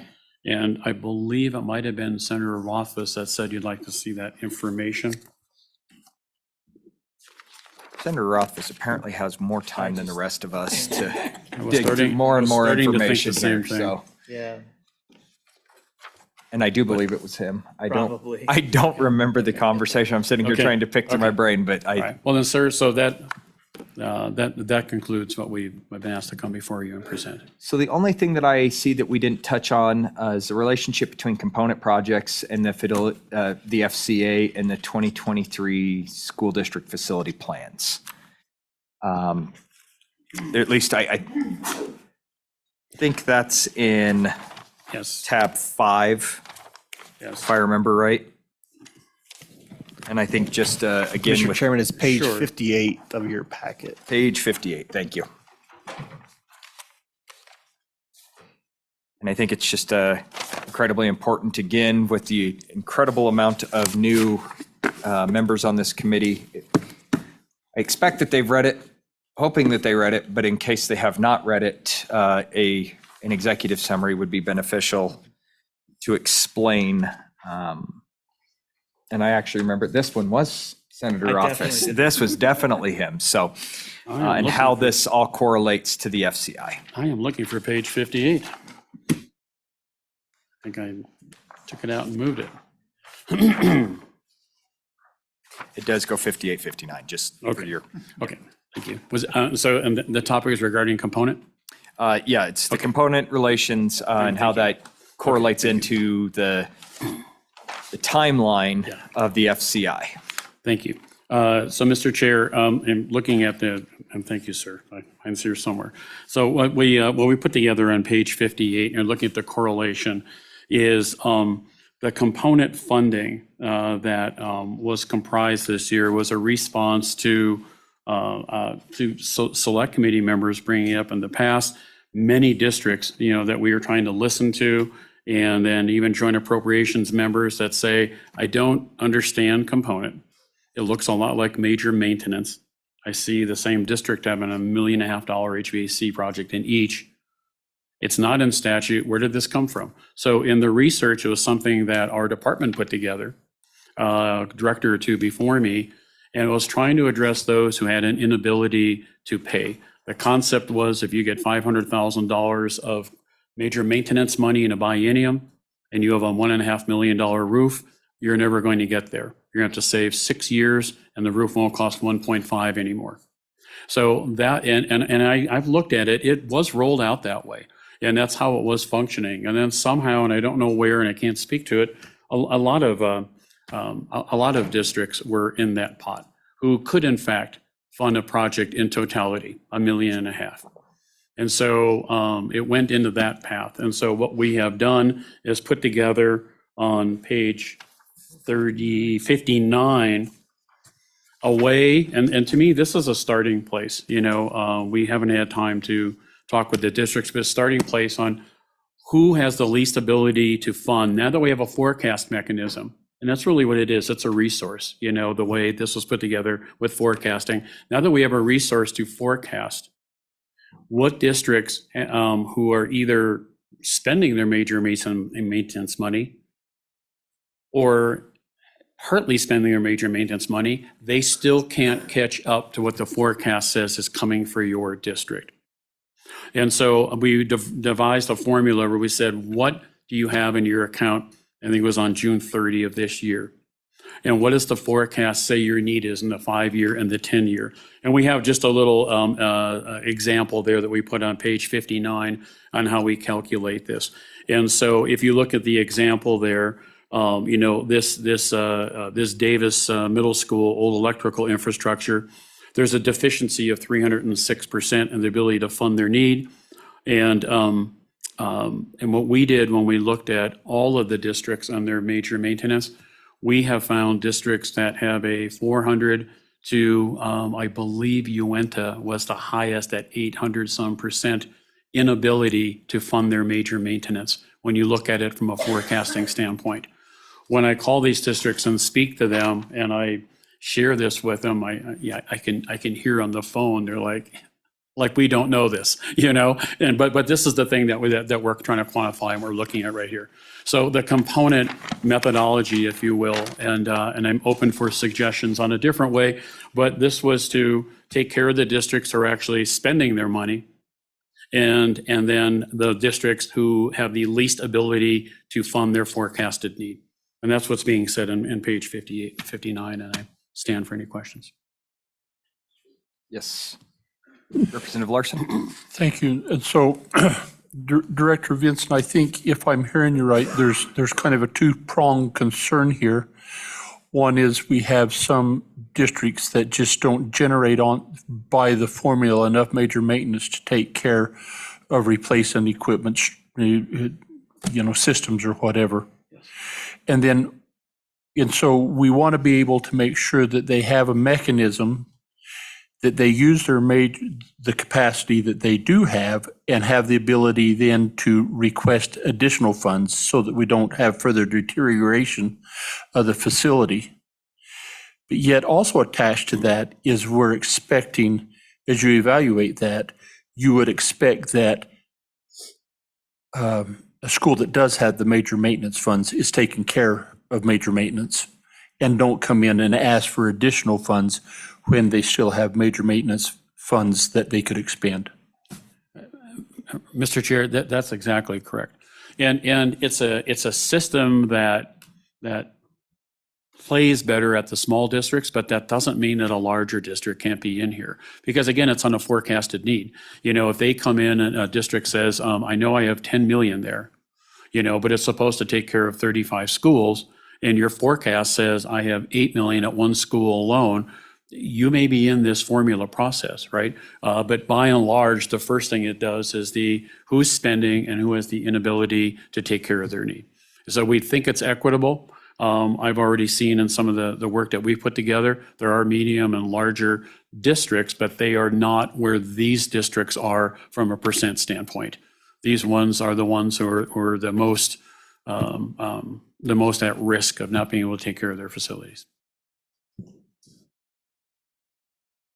Mr. Chairman, and I, first of all, appreciate working this up and the motivation for the schedule does make sense, and I support that. The concern I have is a concern that I've had for quite a long time, and it's just with the underfunding, I think, of major maintenance is the impetus for it. Theoretically, if we appropriately fund major maintenance, it doesn't matter what size your district is, you should have enough money to implement major maintenance because it's at a percentage of the replacement cost of the building. And that calculation is based then on what the upkeep is for a building. So whether it's one building in a small district or an entire fleet of buildings, if we had the right number for major maintenance and it were saved perhaps in a sinking fund over time, then you'd be anticipating the roof, you'd be anticipating the boiler, you'd be anticipating everything else. The question I have is, and maybe we don't know right now, but why do we see instances where the large districts somehow are capable of absorbing our underfunding of major maintenance, where the small districts find themselves less capable of absorbing it? Is it just the single cost occasion where a new roof is a substantial portion of their total major maintenance funding? Because again, with the right formula, it should work itself out. Yeah, Mr. Chair, Senator Rothfuss, it works well in formula, but it doesn't, I haven't seen it roll out that way in practice. When you look at the rising cost of construction, it is outpacing these small districts' ability to do something. That's even if they are in tune with their life cycle and they are taking care of their life cycle, they just can't get there. One of the superintendents of whichever district just was said to me, we wonder sometimes, us included, not just you, if you all down in Cheyenne see us from here, right? If you even know what we're doing, what we're going through up here, with not enough people, with not enough money and trying to hold something together. Some of the facilities that they are in, to be quite honest, they're operating in an inadequate way. So, but yes, that's. Yeah. Well, this goes back to the conversation we had, I think, last time we did this, but the appropriators weren't here. We short major maintenance 3 different ways. We have the fact that we have a cap on the available square footage at 115% of the ADM allowable square footage. We short it on the percentage, which should be 2.7-ish% rather than 2%. And then the calculation that we're basing that on, which is the denominator in the FCI score, which is the replacement cost for the building based on how the building is built using RS means, we know is unrealistic in terms of both what you're aspiring to, I guess that's 4 ways, what you're aspiring to, as well as nobody can get anything done for RS means prices in the state of Wyoming. So, perhaps that's something we once again need to look at during the next interim, is really understanding the true cost of what major maintenance could be or should be relative to how we're funding it through the system. Do you think that would work towards solving some of these component problems, where if we had an appropriate amount in major maintenance, we can get to the point where most of these components eventually go away and we don't have to have this process? Mr. Chair, I do think that's at the crux of it. One of the things that we are afforded underneath the FCA and FCI, because major maintenance is tied to using RS means. One of the things, we haven't talked about it since spring, but it just came to my mind. So we've exited from the RS means in this FCA, FCI. We actually have cost estimators after the consultant is done that are Wyoming cost estimators. They're putting Wyoming construction dollars for the rural areas of Little Powder and whatever on top of this thing. We're excited about getting this rolled out. I mean, we've had to talk about it and defend it and everything, and it's not even rolled out yet, and get a benchmark to see if in fact it was a better or worse what the RS means. But the reason we deviated is because we think RS means is regional. We think that it's based on lump sums, and I think that's maybe something for the select and the JEC to consider. But let us do this as a baby step before we start changing all the major maintenance rules. And if it's working regarding RS means, we'll come back and we'll tell both of you that. Thank you. Representative Larson, did you, I know Joint Appropriations has worked on this a little bit, but from the state construction side, so did you have something you wanted to add? Well, and if I may, and so the other contributing factor to this hole that we've dug in being able to pay for major maintenance, as you recall, we had in place and still do for community colleges that we need to get rid of, as we had this phase-in approach on new construction. So we said that a new building couldn't be phased in for full major maintenance funding till year 7, when those are the years you should be banking. Those first 7 years while your building's good, you should be able to bank those major maintenance dollars in anticipation for life cycle events. And so we've cured that on the school side, but we still have it lingering out there. But I think that that's contributed, and we're still feeling the impacts of that to some degree. Mr. Chair. Is that fair? Mr. Representative Larson, that is fair. And I will tell you the concern I have for maintenance everywhere, not just Wyoming.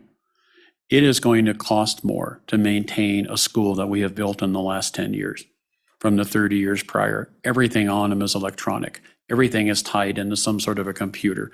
Everything. Now, you can just do the generic statement, they don't build them like they used to, and some of that's true. But what we do and how we roll out routine maintenance and major maintenance, I'm concerned for the districts that here we spent that $2-3 billion not so long ago. And it already has 6 years under its belt on some of it. And within 4 more years, we're going to start to look at that 10-year. When it starts to talk to you, it falls off the 0.10, it falls off to 0.15, and it's becoming its first issue, its first early issue, and it's going to cost more to maintain the schools that we are building today than it was. There are just too many more electronic components to them and what we do. So if we don't start stepping up, I know money's tight, and looking at major maintenance in some different way, either to offset the new school, replacement and maintain, or just in general so we can maintain. So I can see that coming very soon, like within 4 years down the road. And we have already had a part that has failed, even when we get by why it has failed and talking to districts sooner than it should, it takes far more for routine maintenance and training their people and major maintenance to replace. So it is a concern if we stay in that static 2% range. Thank you. Okay. Committee, anything further on the budget from Jerry or Chief Perkins? Okay. With that, we've been going for about an hour and a half, got a lot of information there to digest. I think what we're going to do is we're going to take about a 10-minute break. And we will come back and then we will open up for public comment on this. And then we will start to work the budget itself and get the committee's directive from that. So at 3:09 right now, let's be back at 3:20 and we'll take public comment from there.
All right, going to call the meeting back to order here.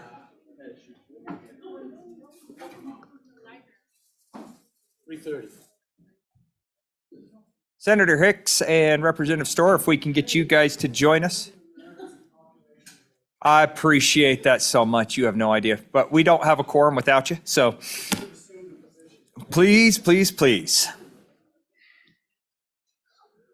All right, committee, we are going to open this up for public comment. Public comment, basically the same deal as we've asked for before. Please don't be repetitive in your nature of your comments, but however, we understand that there's a lot of there are a lot of concerns and a lot of thoughts on the budget as it's presented. So I would ask in an effort to try to keep things moving along, fill the seats completely full. And when one person gets up, if there's somebody ready to go, just keep that going. We'll move down the line just like the high school students. It's amazing how quick they were. So if we can get them, if we can get you guys to please come on forward, we'll go ahead and open up public comment.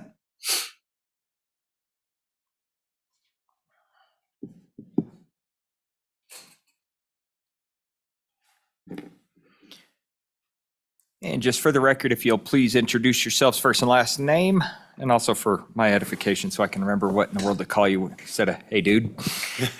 Hey, dude works. Mr. Chairman, my name is Josh Sorensen. I'm a parent from Rock Springs, and we drove over here to put our 2 cents worth in on a need for a new high school. I run an oil field service business in Rock Springs. I have about 100 employees. Been there about 17 years. My 6 kids are in the school district. I have 2 seniors in high school, and then the rest are younger, down to 3rd grade, and will be eventually ending up at the high school. So I have a real vested interest in this concept.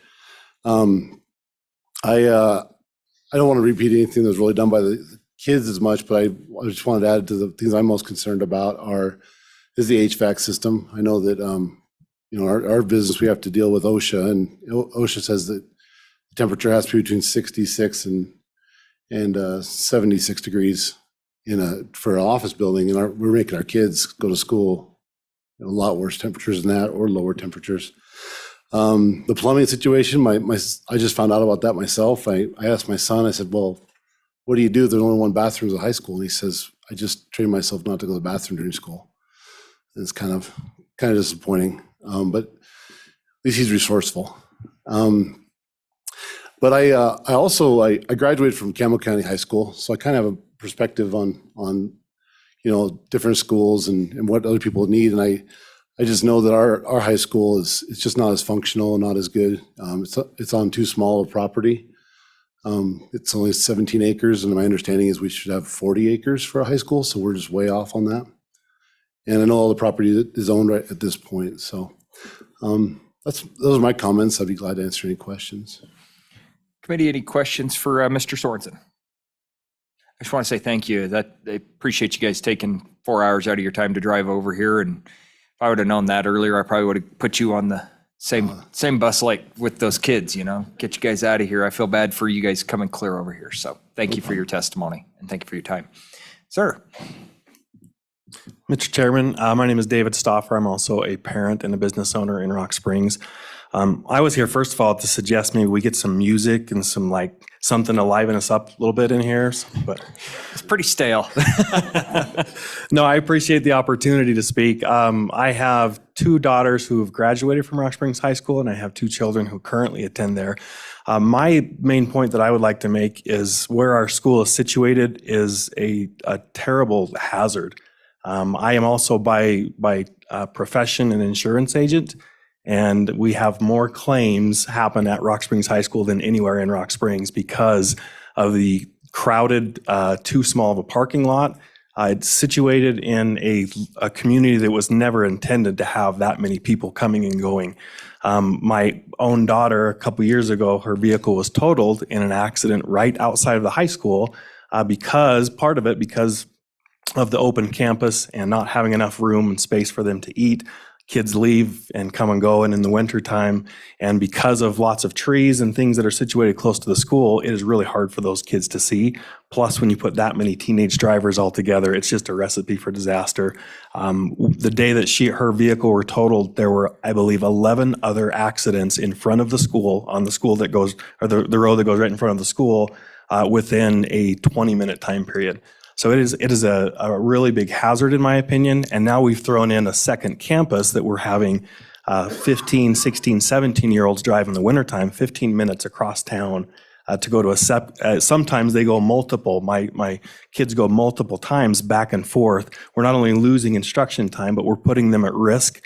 We're also putting teenage minds that sometimes don't make the best decisions, giving them that ability to stop and go at different places, and it's just a safety concern, in my opinion. For that reason alone, I think it really needs to be considered seriously that we need a campus that's all in one location, like the high schoolers were saying, where our satellite campus is at. That's a much better area. It's a flat area. It's not going to have as many of the traffic issues as what we currently have. Thank you. Okay. Committee, any questions for, and it was Mr. Stoffer, is that right? Seeing none. Thank you again, both gentlemen. Appreciate you guys coming over here. And we will take the lights and music into consideration because it does get dry in here. Looks like we've got the Sweetwater County delegation coming on forward. Mr. Mayor, proud to have you here, sir. Thank you for joining us.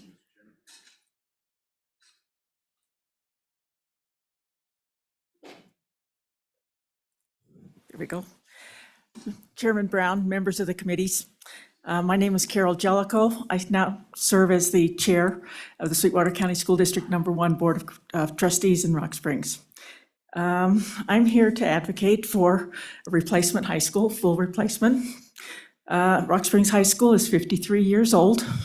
So we were talking earlier about buildings being at their limit at that age. And we have 70, as a student said earlier, 74% of our infrastructure systems, as well as some structural subsystems, are rated fair to poor condition and past the end of their remaining useful life. About 20 years ago, I taught at Rock Springs High School. It's a 1960s design, and that instructional design included students sitting in rows in their desks with the teacher at the front. That's no longer the same instructional design. Today, we have classrooms that need more room because of the collaboration that takes place, the small group instruction that goes on, several groups in a classroom, and in some cases, even individual learning plans. So the structure itself is not conducive to the type of instructional design necessary for our students today and necessary for the way they learn. I'd stand for any questions. Committee, any questions for, we'll call you Chairman Jellicoe. No questions? Oh, we do. I was waiting. I figured we might have had one from either you or the former chairman, so. Yeah, I thought the former chairman might jump up too, exactly. Chairman Jellicoe, one thing that I want to understand, we were obviously working on the satellite campus about 5-6 years ago. I think a lot of the concerns that we've heard raised today were concerns that we raised 5 or 6 years ago as being, is this going to be sufficient? Would this cause problems? Would this cause potential safety concerns? But the project moved forward, although one of the conditions and one of the design considerations that we worked with your district to ensure was put in place was the idea that the satellite campus would be sufficiently sized so that it would be retrofittable to allow it to be built out from for the next campus. One of the questions I have, though, having seen a lot of school facilities built over the years, is during the value engineering phase, a lot of times the overbuild gets removed and you can now no longer achieve the intent that we had of being able to build out from an oversized cafeteria and oversized commons area. So as we start walking down this path and understanding that there's a desire to have a standalone Rock Springs High School at the same location as the satellite facility, do you know, and maybe we need to ask Dan, maybe he knows this a little better, whether we'll be starting from the beneficial position that we had anticipated we would want to start from, or did we value engineer it down to the point where now we have to actually remodel the facility that's there in addition to building onto it? There are, Mr. Chairman, Senator Rothfuss, there are, the initial satellite school was to be built in phases. You know, there was the initial phase, and then there were supposed to be phases out until we got the complete replacement school. That was downsized. Initially, the satellite school was to support about 598 students. It was downsized to accommodate below 200 students. So we did go 2 stories, but I believe that what we design, the master plan that is designed, can spread out from there.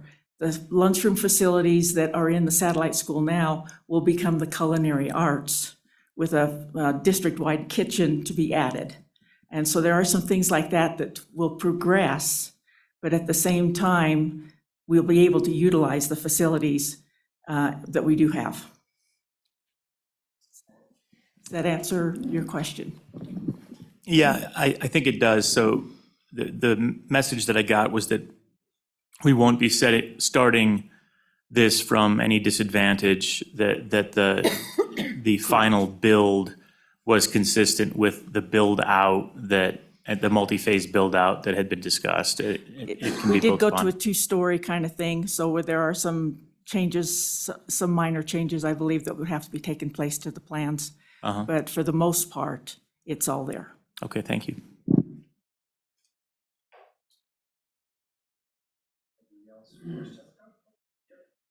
Senator Hicks?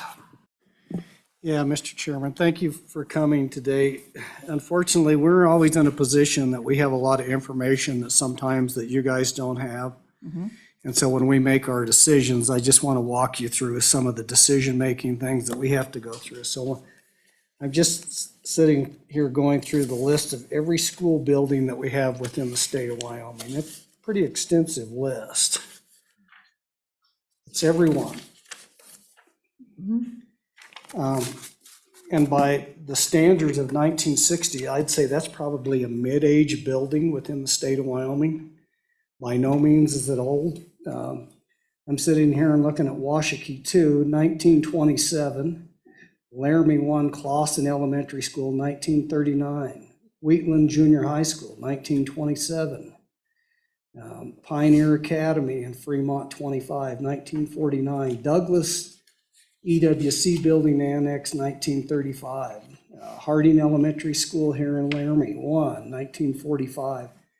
There's at least 40 schools here that are older. So what am I supposed to tell the folks with these other 40 schools around the state of Wyoming that because you have a 1960 era high school, that they all go to the back of the line? So this is the stuff that we have to make decisions on. And so when I hear the age of the high school, I understand, but I also understand that we got 40 other buildings that are a lot older that we need to address here too. And so that's our dilemma. But I just want you to understand, it's not like that we're not empathetic to the plight of Rock Springs and then the new high school. We're $1 billion of old schools behind the ball here. And so we're just not going to get there right away. So we're working on it, but it's going to be a little bit of a journey. So, Ms. Jellicoe, I think the question was, and correct me if I'm wrong, is how do we explain if we were to just grant you guys $180 million to build a new school? How do we explain that to the people that have schools that rank above yours? I think to take a look at some of the pictures that were presented to you from our students and some of the stories that they told. Basically, we've had 4 additions to the initial building over the years. And the building itself now is 4 stories high from the ground level, which comes out on the athletic field, up to the second floor above ground. So there are 4 stories there. The building is not stable. I mean, it's safe. We're making sure that it's safe for our students to be in, but at the same time, you can see the cracks and things that are happening. And a lot of these are underground, under the surface of the school itself. If any of these major systems default, then what are we going to do with 1,400 students? Many of these projects require the closure of the school in order to rehabilitate. So we have no place to put 1,400 students in the case of something like, a water main or the sewer system or something like that. And you heard stories earlier of the sewage that's backing up in the restrooms and so forth. Students should not have to deal with those kinds of situations. And it's not just that the technology part of the building is way behind the times. We have 1 or 2 plugs, electrical plugs in the classroom, and 2 classrooms currently share a electrical line. Okay, today's codes, 3 or 4 switches or 3 or 4 lines per classroom. We're a 1-to-1 student computer. We have students that cannot I'm looking at the second for can't plug in their device when the power goes down because there's not enough electrical lines for them. So I understand what you're saying about some of the older buildings, but I did not hear a high school on that list. So. Any further questions? Mr. Chairman. Yes, Senator Beitman. Thank you, Mr. Chairman. Chairman Jellicoe, I guess one thing I haven't heard today was how much of the major maintenance funds are spent every year. We always hear about, what's wrong with the schools, what's been wrong with the schools. We heard earlier from the students a laundry list of problems from sewer lines, glycol lines, natural gas, down to door handles. And I just heard about electric boxes, things like that. What's being done with the major maintenance funds you've been getting and, over the last couple of decades to remediate these problems as they come up? Is it just not enough? I mean, we heard from Senator Rothfuss saying that the formula is out of whack, but how out of whack is it if things have gotten this bad and this deteriorated? Thank you.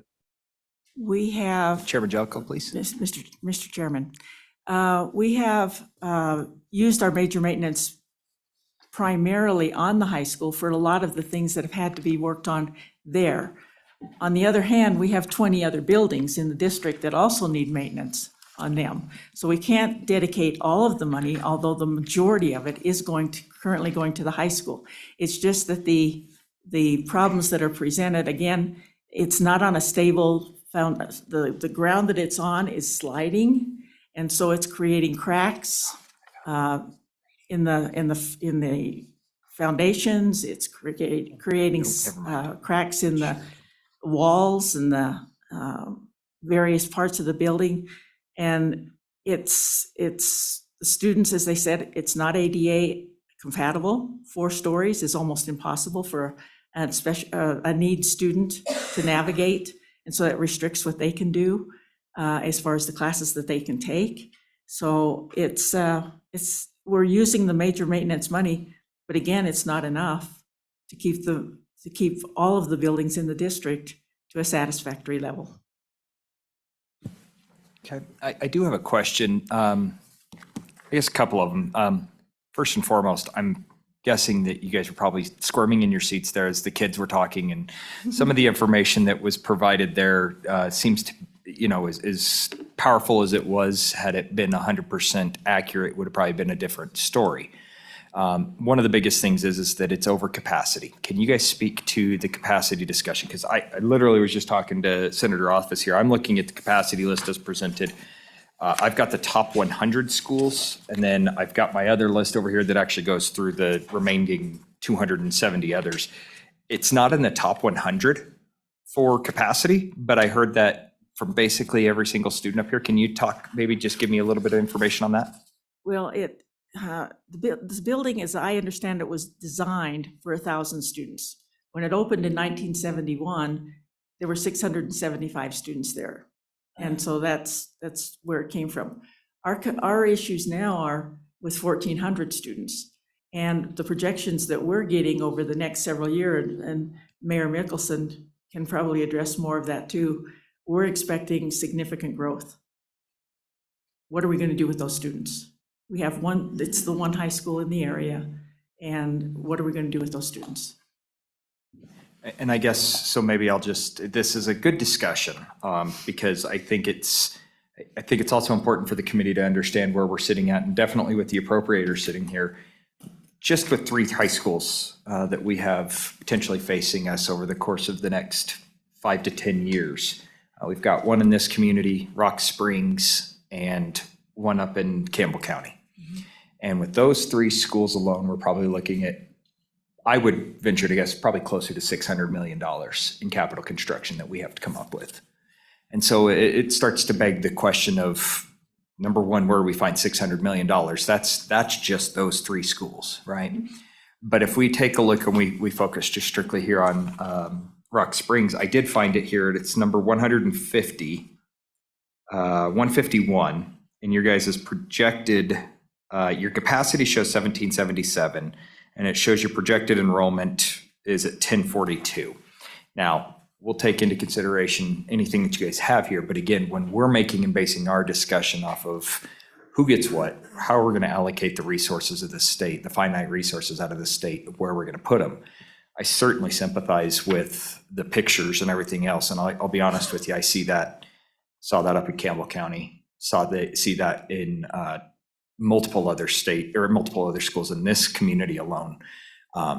Certainly frustrating to see our schools falling apart like that, right?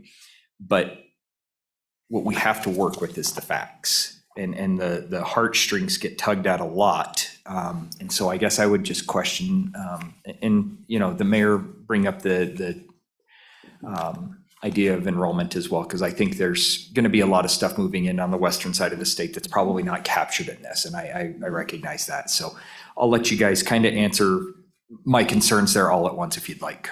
Carol, may? Mr. Chairman, may I? So I was going to comment, Max Mickelson, I'm the mayor of Rock Springs. When I gave my comment, I do very much appreciate, I was on our school board when you provided the auxiliary high school for us. And I think the easiest way to understand the current situation is in 1960, we put in a clay pipe water main, and the pressure was too high, and you gave us a pressure relief valve through that auxiliary high school. And as much as Mr. Celeroli is spackling and patching and using duct tape and a hope and a prayer, the current building the pipe is falling apart. And the way it's designed does not meet the current educational standards. So it's not so much the total number of students and the total number of square feet, it's how that's constituted internally. And there's no way to rectify that without going in and gutting the building and putting it back together, which I don't think is prudent given that it's sliding down the hill and there's all of those issues. So that's, I think, to answer the capacity question, what's happening there.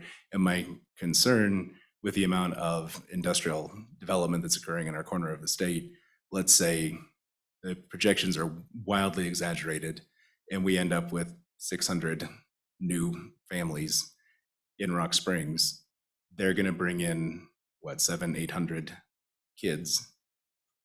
And we're going to be in a real crisis point where we have a whole bunch of new water in the pipe that's already crumbling. And we'll be back here saying, not only do we need a school, but we need it in a year. How can we make this happen? Or we're going to need, 100 auxiliary little units to put the kids in. And we are, to Senator Hicks' point, I really can't imagine anything more embarrassing in my role than having to explain to the community that the sewer lines are down. And so we've shipped in, 200 porta-johns for the kids at the high school to use. And those are kind of the realities that we're facing. And I'm very sympathetic to the need to find the spare hundreds of millions of dollars. If you guys have some, we're taking that in Rock Springs. But there's just no way physically for us to make this building work. And in retrospect, if we can, Monday morning quarterback, instead of adding those additions, we should have moved to a new location. But at the time, all of the predicted growth for the city of Rock Springs was on the eastern side of town. And what has actually happened is it's all gone north and west. And so the thinking of the administration and board at that time was guided by the understanding that growth's going east, and that's not what happened. So now we're trying to catch up and figure out how to meet the needs of everyone with the sort of disaster that we have. Thank you. Any further questions for Mr. Mickelson or the chairwoman? Okay, please. Hi, I'm Stephanie Thompson. I'm Sweetwater County School District Number 1 Vice Chair on the Board of Trustees. I just wanted to speak to something that Max had alluded to and maybe give you a little bit more information on what we're receiving. So according to the information from the Southwest Wyoming Growth Collaborative, Sweetwater County will need housing for an additional 1,000 workers in the next 5 years. And after that, an additional 1,000 workers will come in 5 to 10 years.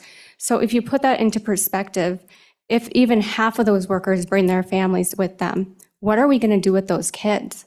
We don't have the capacity to put all those kids in the high school that we have now with the issues that we have. And so I'm looking at what is best for all of the students. And one of the first things I always get asked when a new family moves into town is, what is your schools like? What are your facilities like? And while the high school was beautiful and it's still meeting the needs, I don't see how much longer we can do that. You can only keep putting so many Band-Aids onto a structure before you have to wave the white flag and say it's time to move on. At this point, I'm looking at the amount of money that we have to spend just to keep that facility going. And how do I tell my constituents, no, we're not going to get a new school? And I understand there's others in this state who are deserving just as much as us. But that is not our fault that we have a funding crisis. And I feel that it is not our students' faults at all. And no student should have to go without. And I feel that we are at the point that that is what's happening to our kids.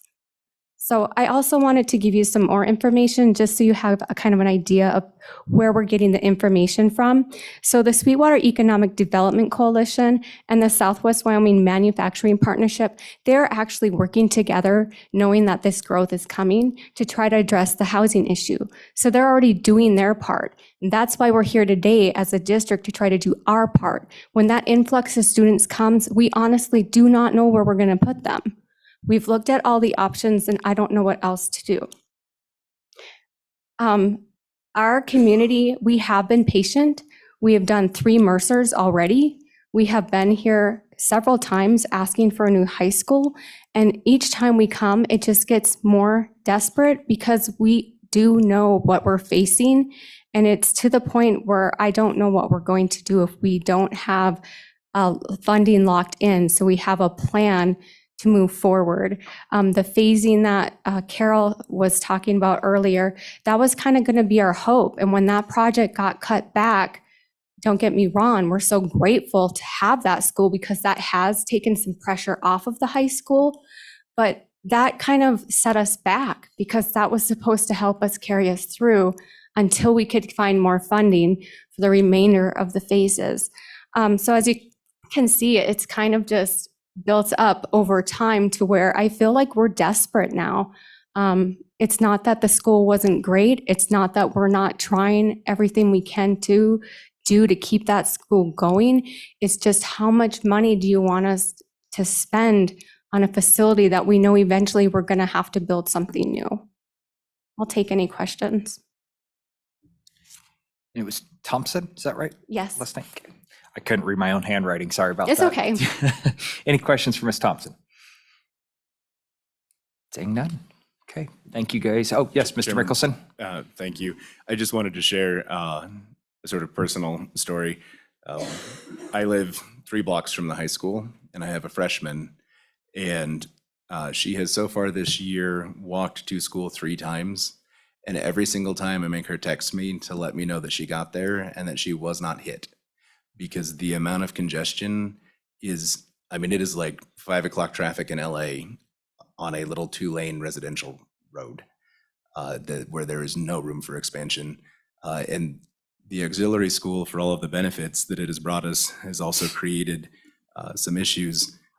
I was just texting her today to make sure and get her academy application in so that she can attend school in the auxiliary building, because I want her out of the high school because of the congestion and safety issues.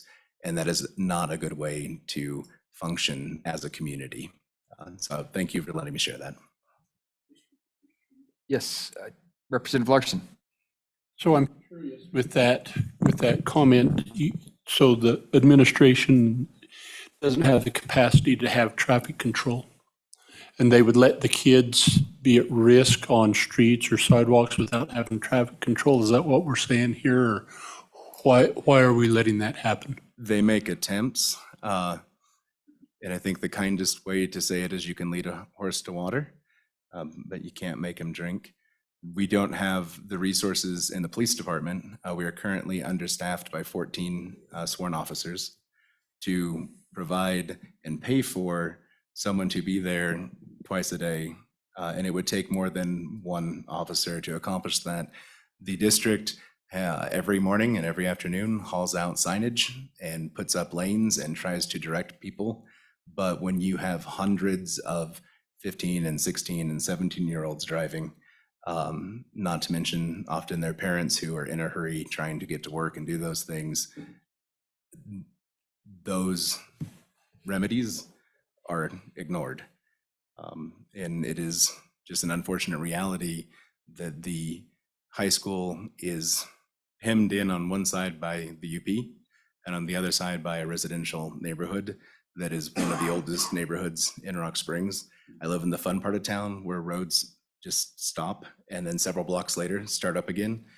My understanding is when they were putting those roads in, they were like, well, this is the path that the miner and the donkey took to the mine, and so that's where we're going to put the road. And it is just not conducive to a building and facility to house that many people, regardless of what type it was, whether it was a school or an office building. It just does not function there. Okay. Yep. Senator Hicks.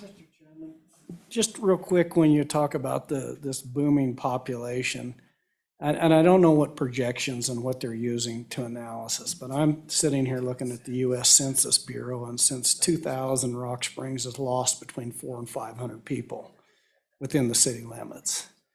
And I don't know how many people work at Bridger Coal and at the Bridger Power Plant out there, but under Rocky Mountain Power's IRP, all those jobs are going to go away in the near future. There'll be some conversion, but it doesn't require a coal miner to run a natural gas turbine in one unit out of the 3 at Bridger Power. So how many of those jobs are going to be lost to offset the potential increase? I know that they're looking at with some of this nuclear stuff in Kimmer, but that's years and years and years away. And so I'm just curious as to where they're coming up with this giant population growth in southwest Wyoming in the next 5 years. Mr. Chairman. Mr. Mayor, please. Thank you. So those numbers are coming from Project West and Project Bison, which is the expansion of the Trona mining, along with some carbon capture things that have, in the case of Project West, definitive timetables and estimates in terms of both temporary workers and permanent. Project West is looking to add 300 new jobs. Currently, the Trona mine is already hiring and expanding that exists.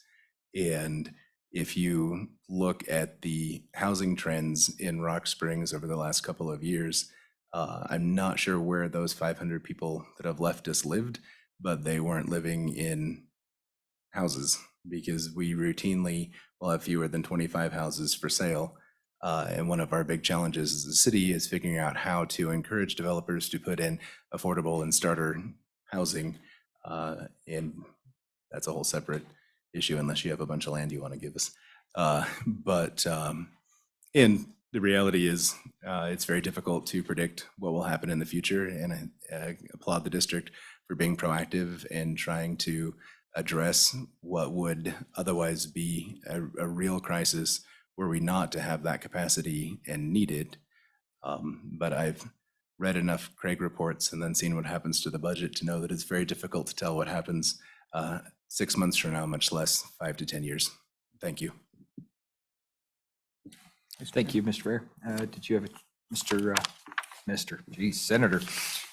Office? Thank you.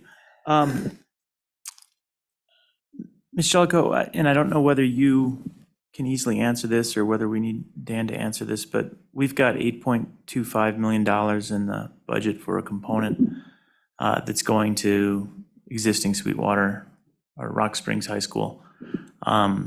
That, based on the notes we have, is for the water supply backflow preventer, domestic water, and a replacement. My question is, for that particular component, how much of that would be an essential now component where we need this as an urgent, emergent need versus something that's keeping us 5, 10, 20 years? I see that we've got pointing to Dan probably for more details on that, so you're going to phone a friend anyway. Maybe I'll just have him come up, because I'd like to understand that a little bit better than in the context of a need. If we're going to contemplate moving out of Rock Springs High School and building a new high school, I'd really like to understand that $8.25 million. I think we're going to play some musical chairs here. So I appreciate the Yeah, previous thank you. 3 speakers. We will welcome the new contingent from Sweetwater County. Just again, if you would please introduce yourself for the record.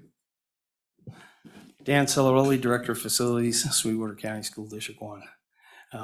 Actually, there's so many things that I was hearing, and Mr. Chair, if you don't mind, can I go back before I take? Senator Hicks brought up a real good point. I've been doing this now for 20 years, and in 20 years, this will be my 9th school, hopefully, to build. And of 9 schools, I have only gone to battle, or have not gone to battle for my very first one. That was Clark Elementary in Uena County, because it was built on what they thought at the time was a fault line. From that point on, every school afterwards, that list meant nothing. The list is a tool used to plead your case, in my opinion, of over 20 years of doing this in this capacity. There are so many things when they come out. We had Bureau Veritas came out and they went through our schools, they went through our high school. Then we hired an FEA, remember FEA, done all of our previous, we hired Bill Small and his group to come out and go through our buildings again. They went through our buildings, and Bill called me up, he says, Dan, this is interesting. He said, Bureau Veritas came at it from a different methodology that we used. We arrived at the same thing. He said, your high school is in dire need. He said, there's areas where when you go in and do an assessment, and I'm familiar with the assessments because those of you who've been around remember at the first onset, they took it was during Ken Derrier days, they took all of the facility managers and they trained them in the FEA method. And we actually went to other districts and did inspections of the schools. You're limited to a snapshot in time and a walkthrough through a day or 2 at the most. I think we did Natrona County in 2 days. When you hire somebody to come in and they actually look at the pipes and they see the cracks in the pipes, you run a camera down, you can see the issues with the lines. That puts a whole different light on. Now, can the state afford to hire somebody to do that? I don't know that they could. I mean, I don't think it would be practical for one to take them years to do an analysis and assessment of the buildings. So I did find it interesting that Bureau Veritas came in, they did their assessments. Like I said, we hired another engineering company come in and they did a more in-depth research and came out, their scores are almost identical. In fact, when you look at the projected 20 years, which to me 20 years is ridiculous, you can't take 20 years to bring your school back in line. What do you do with kids? Their projection was $97 million from Bureau Veritas in projected deferred maintenance costs over 20 years to $77 million. So I asked Bill, I said, so why is there a $20 million difference? Because FEA has never through the past, never included in all of their assessments, the 3% for inflation every time they did an assessment per year. So they didn't bring it out that long. But if you put that 3%, they're pretty close to, I mean, it was really a good way to gauge how accurate Bureau Veritas, at least in our district, how well they did an assessment. So the one thing that everybody came up with is your infrastructure and your substructure is, they built it, the columns are good. Columns go down to granite, okay? So they're rock solid, or bedrock, I'm sorry. And then, the native fill is clay, which Wyoming has an awful lot of clay. You can compact it once, but then once moisture gets to it, it starts moving. So all your interior walls are cracking. That has been going on for decades at Sweetwater High. When I first got there, I noticed caulking strips went from this to this to this, and now we have 4x4 corners in some sections of the building. Did I get a geo-study? Absolutely. We followed through the geo-study. The geo-study came back, hey, you guys are losing the building. It's sliding down the hill. Not sliding down the rate that everybody has to worry about it, but it is moving. So the question is, the core of the building is the 1971 building. And 1971 building is where, think of a tree. You've got the trunk of a tree, and then you've got the branches. The core is where the main portion of that building is. That's the feed for all the laterals. How do you get underneath the grounds? I'm all about renovation. And anybody who knows me, you can check out my past history of all the schools. I probably renovated tons of schools, tons of buildings. What makes this one a challenge, in which even I say we need to build something different, because you've got 1,400 kids. You can't even stage the buildings to do renovations. Because if you go in there and you start jackering the centerpiece, well, how do you continue school? Because the laterals come off of that. You heard about the kids talking about the heat. Okay, the heat in school. Well, I'd love to put air conditioning on. I did it in all my other schools. But the other schools actually were close enough to the main power. We only had a trench across the parking lot in order to upgrade the current, to upsize the voltage of the buildings to accommodate chillers.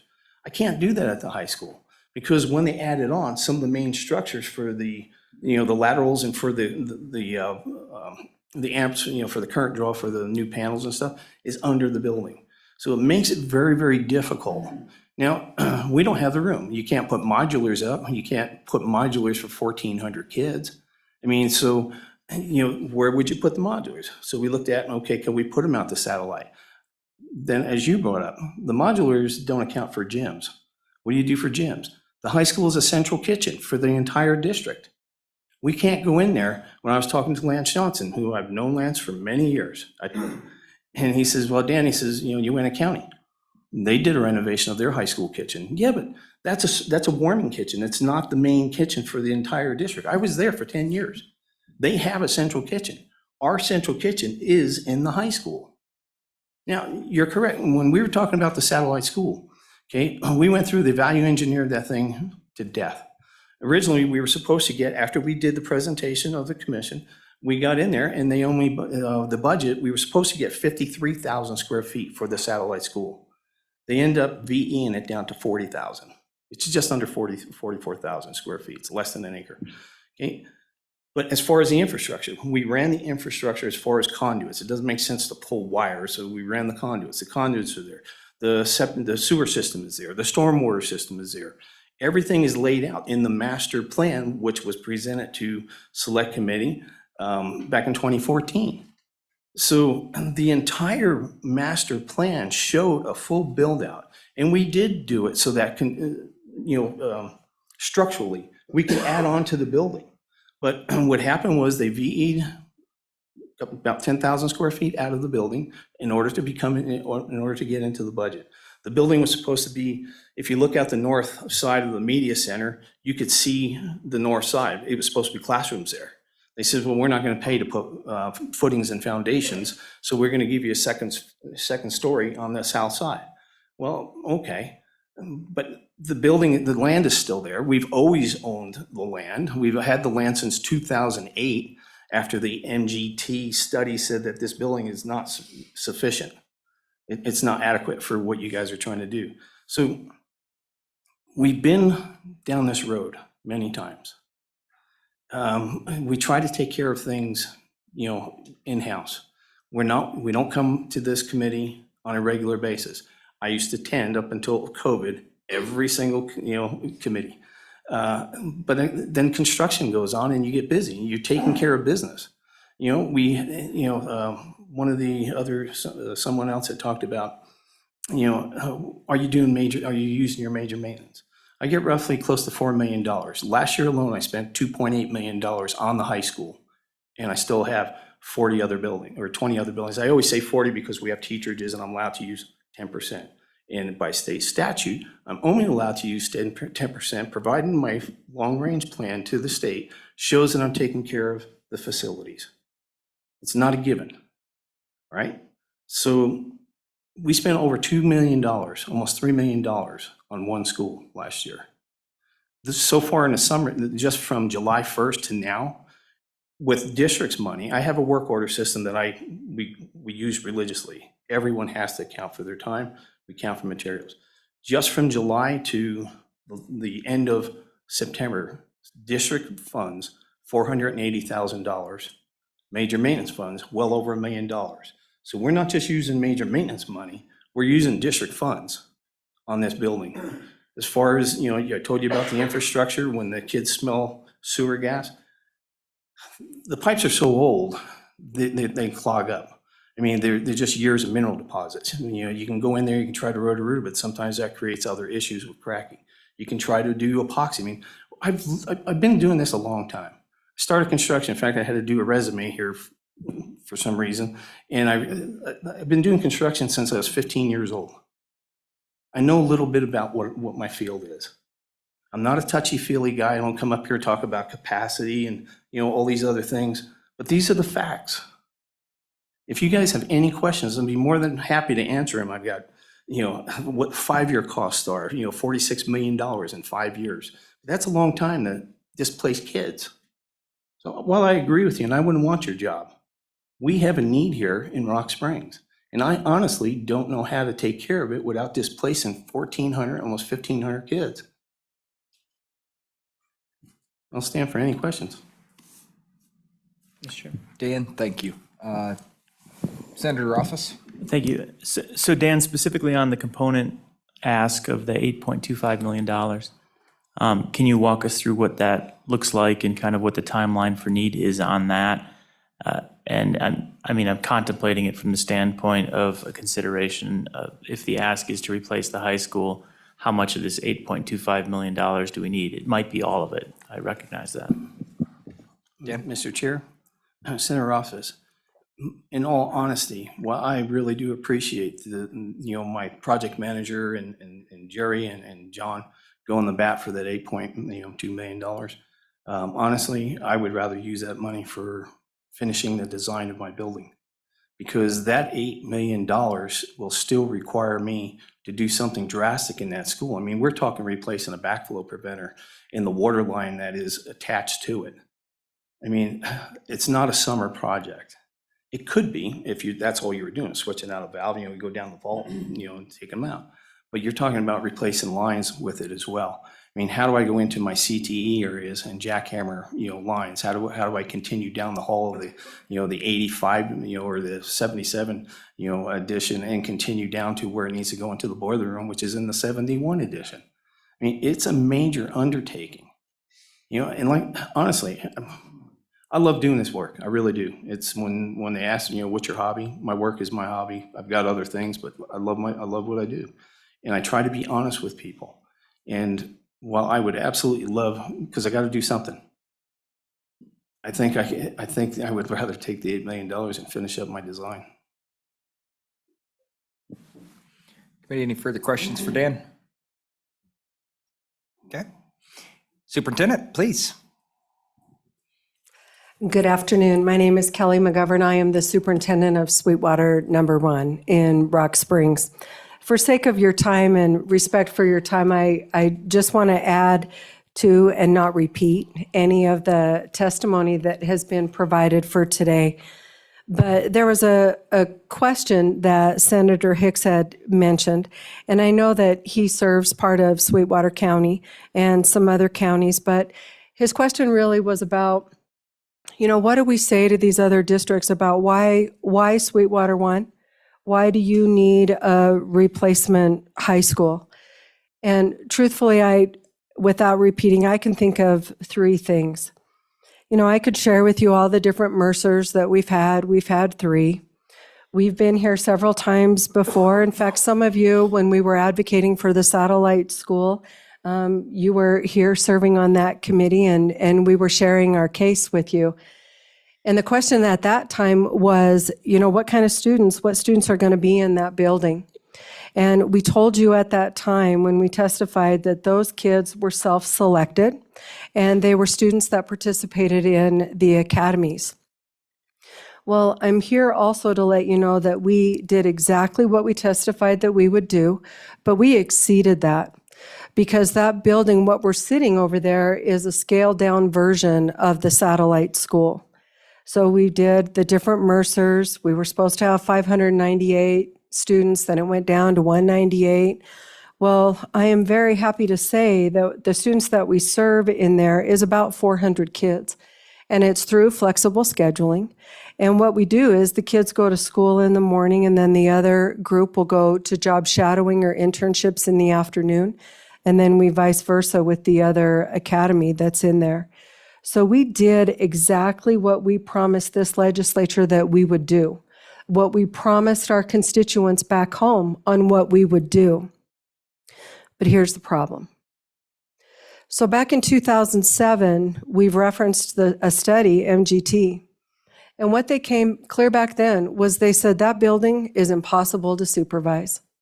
Flat out in their report, it's impossible. So we've done the 4 renovations over the years, but it's impossible due to the security. So there's one part of me as the superintendent that's here to tell you, is the building safe right now from a construction standpoint to have 1,400 kids in that school? Yes, it is. But our time is running out. And I'm also here to say, I have security issues with the school. As a superintendent, one of the most difficult conversations that I could ever have in 33 years, truly, is you lose a kid. And I am here to tell you that we did. So if there was a reason to replace the school, there it is. Number 2, our mayor has talked about the growth of jobs in our community, and the time is now to grow. Sweetwater County, we have 1 school, 1 high school. We don't have 2, we don't have 3, we have 1. And the time is now to do that. And the third reason is we're ready. We have land, we have infrastructure, we have power, sewer. We have a multi-school site. We're ready. We have 67 acres ready to go. Please give us the money and let us put the shovel in the ground. And I stand for any questions. I apologize. No need to apologize. Understand completely. Any questions? Yes, Senator Rothfuss. Thank you. So we put in a statute several years ago a requirement that when you're building a new high school large project that you put together a community study group basically, and you look at the needs, you evaluate that from the community's interests, contemplate bonding, contemplate any enhancements that are needed. Is that a process that the district has already gone through, begun, contemplated? I'm just curious what the thoughts are there. Mr. Chairman, Senator Rothfuss, the district has actually, we've been through this process a couple of times before with the different Mercers that we have done. We have adequately used our rec mill funds for enhancements that we have currently at the school. And so I truly believe that where our community is ready to go is to design the remainder of the roughly 120,000 square feet that we need from before, build the rest of the school up to code, and be ready to go. And I know our parents that spoke earlier, I don't believe that they mentioned this, but they did a survey out to some of our community members, and in just a couple of days, they have well well over 250 signatures just in a matter of days of people that are advocating for the need for the new school. So I truly believe that constituent base, the advocacy that you're looking for what that design and infrastructure might be, I truly believe, Senator Rothfuss, that it's occurred. Senator Rothfuss, follow up? Yeah, would there be any plans for, and I realize that there has been a preliminary planning, but I don't think that incorporated, large-scale enhancements or anything that you would have to bond for based on my recollection. I haven't read through those recently, but I was just curious, again, trying to assess the community interest and the community need, whether that was something where there would be some type of ballot initiative, potential to raise, $10, $20 million for enhancements, or if it would just be, what the state puts forward for a build. Superintendent, please. Sure. Mr. Chairman, Senator Rothfuss, at this point, this would be state allocated funds with our enhancements coming through our rec board. Thank you. Committee, anything further for Superintendent McGovern? Seeing none, thank you again, Kelly. Mr. Chairman, Glenn Supas, I'm the principal at Rock Springs High School. First, thank you for indulging and listening to my students today. They were nervous. I know that there was some, I know that they read directly from some of the bulleted points that you've been provided. They're the reason why we're here today. I understand lists. I understand rankings. I understand percentages and algorithms, and I've learned more about school facilities and Chapter 3, Section 8, 14. I have done all this work, and I do not envy anybody that has to live in that world on a daily basis. The world I live in, I walk the halls every day. I monitor 35 exterior exits to a rather large building, and that's not including the 13 garage doors that we have at this facility. I monitor 4 floors, 1,200 students, 100 staff members, 25 paraeducators, a parking lot that's built for only 200 students, a parking lot only for 100 kids or 100 staff members every day. Very seldom do I miss a day. Those students were so excited to talk to you guys. They got up at 4:45 this morning and rode a bus to come and speak to you. And they're going to get back on that bus again tomorrow morning at 4:45 so we can attend the Appropriations Committee. That's why I'm here. What sets us apart? I understand multiple high schools, Senator Hicks. I do. We're the 4th largest high school in the state of Wyoming. I understand, but what sets us apart? I wish I could tell you everything, but what sets us apart is we're here today. We're here, we're getting the grueling, we're getting the questioning, we're getting all of this. That's what sets us apart. Our community is built around Rock Springs High School. That is our community. We wear the orange and black. We bleed it. And I could keep going on and on with the pep talk and continue to bore you.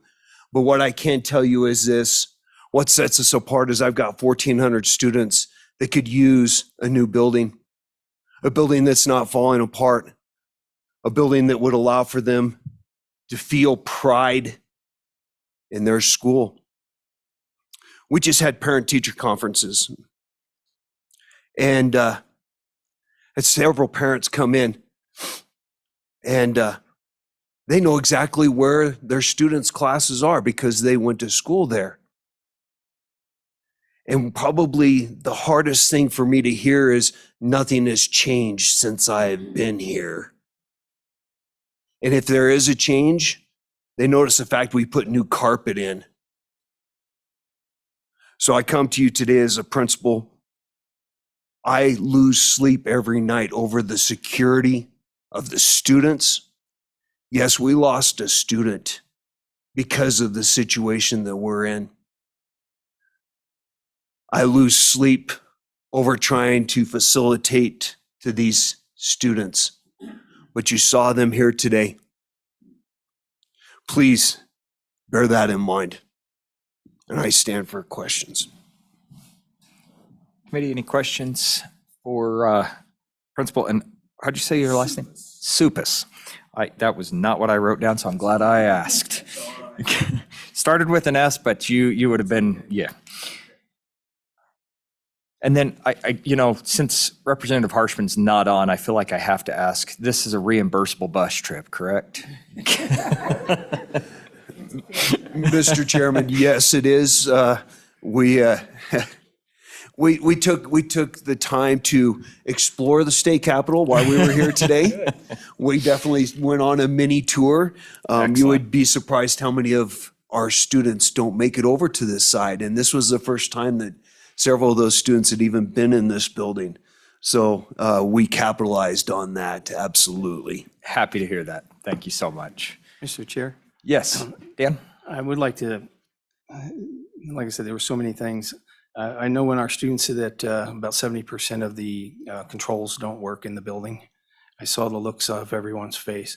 The reason why is they're pneumatic controls. That's how old they are. Everybody's used to DDC controls, which are direct digital controls. We don't have that in the building, and in order to do it, the price was just, the price is way up there, but we have to shut the building down. So some of those, when people hear 70%, geez, that's a lot. But the building is all pneumatic controls, and there are no pneumatic guys around anymore, except for someone like me, because I'm old. So I just want to clarify. Thank you, Dan. I appreciate that clarification. Okay. Thank you, guys. Any further public testimony? Mr. Bartlett? Anybody else, please feel free to come on up and fill the seats if there's anything left.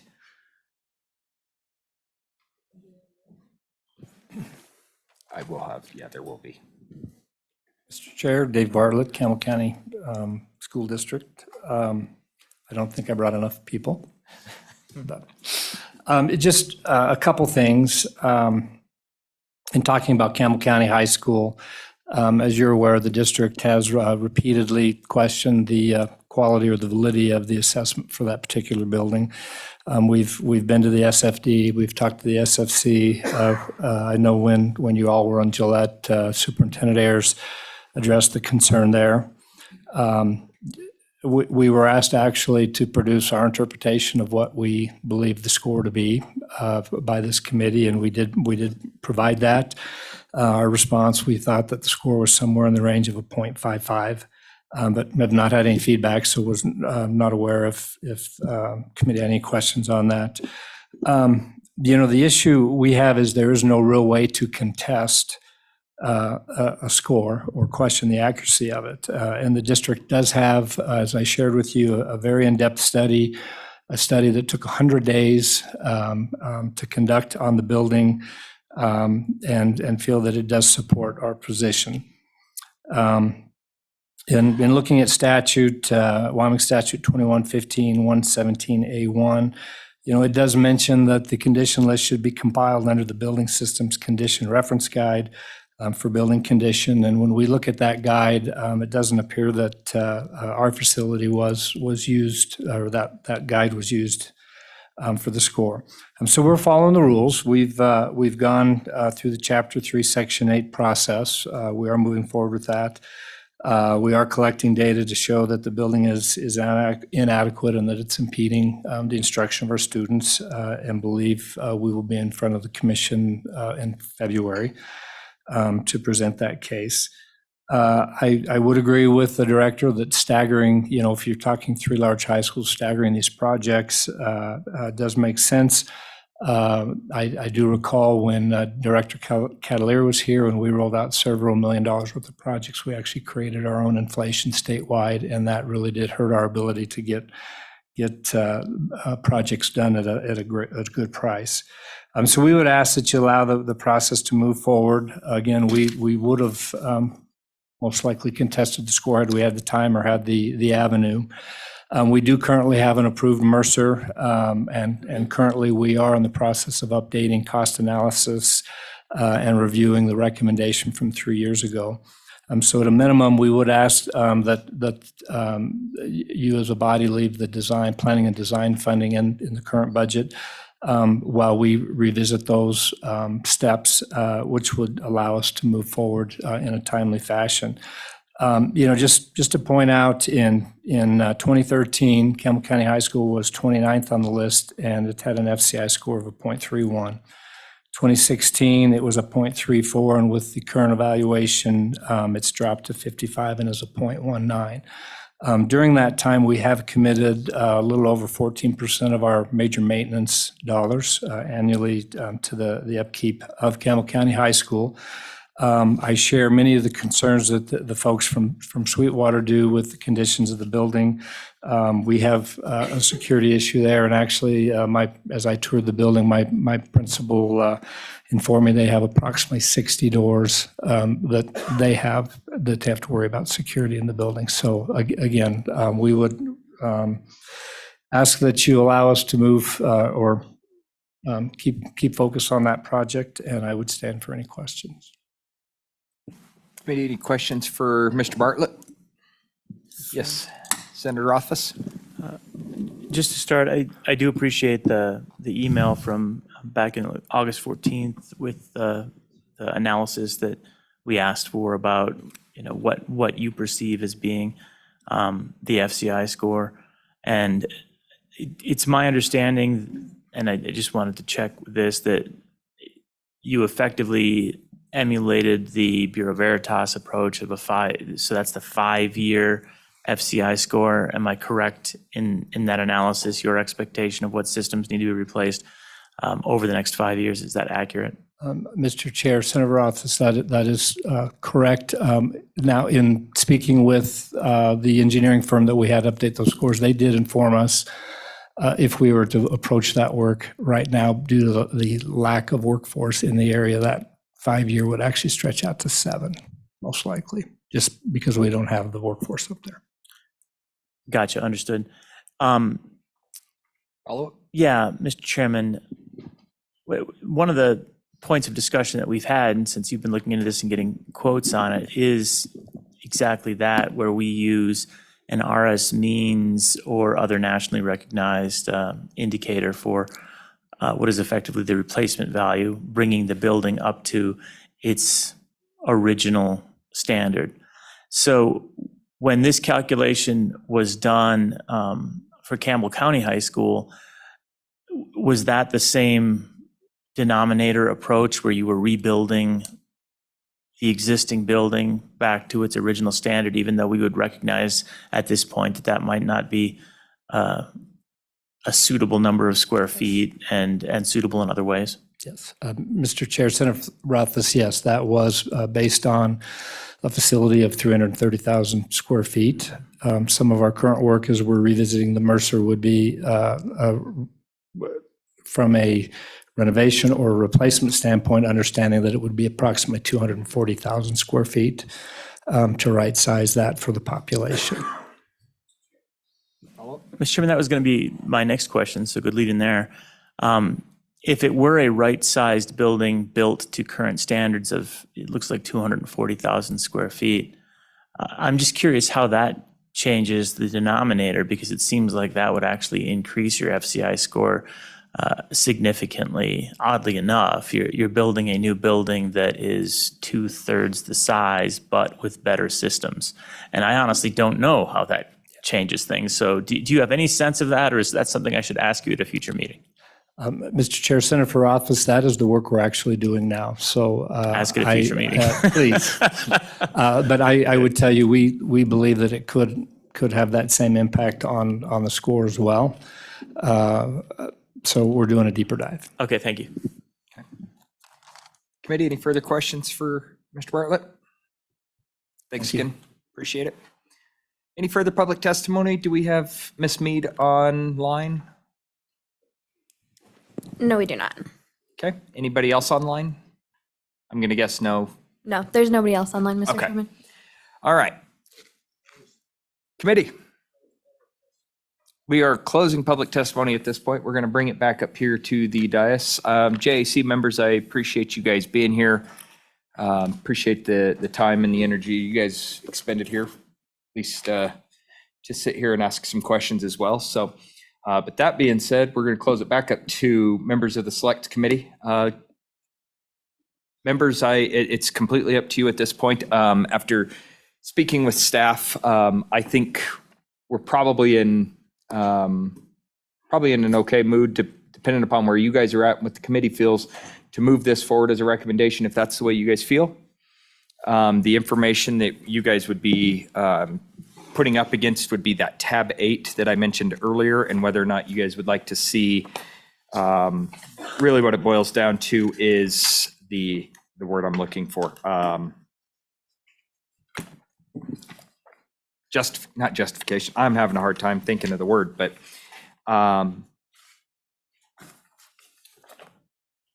let's see here. It's laid out in a different manner than what we were originally given, and so that's really what it boils down to. It's not going to change numbers very much. What you see on tab 8 is, I mean, almost identical. Is it not? Prioritization. Prioritization. Thank you. Thank you. That was the word, and that was a tough one. So, other than that, the numbers shake out to be identical, I believe, compared to what was submitted for us. So, committee, I'll bring the decision back to you guys here. Mr. Entertain Chairman? a motion, sure.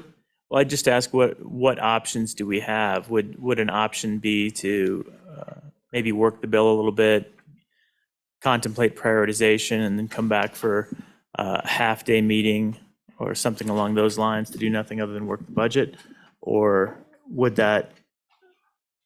we just try and work through it at this point in time and conceptualize what are we choosing from? Certainly. So I think the two options at your disposal right now is, number one, go ahead and move this bill as it is. It's not going to change much except for the prioritization.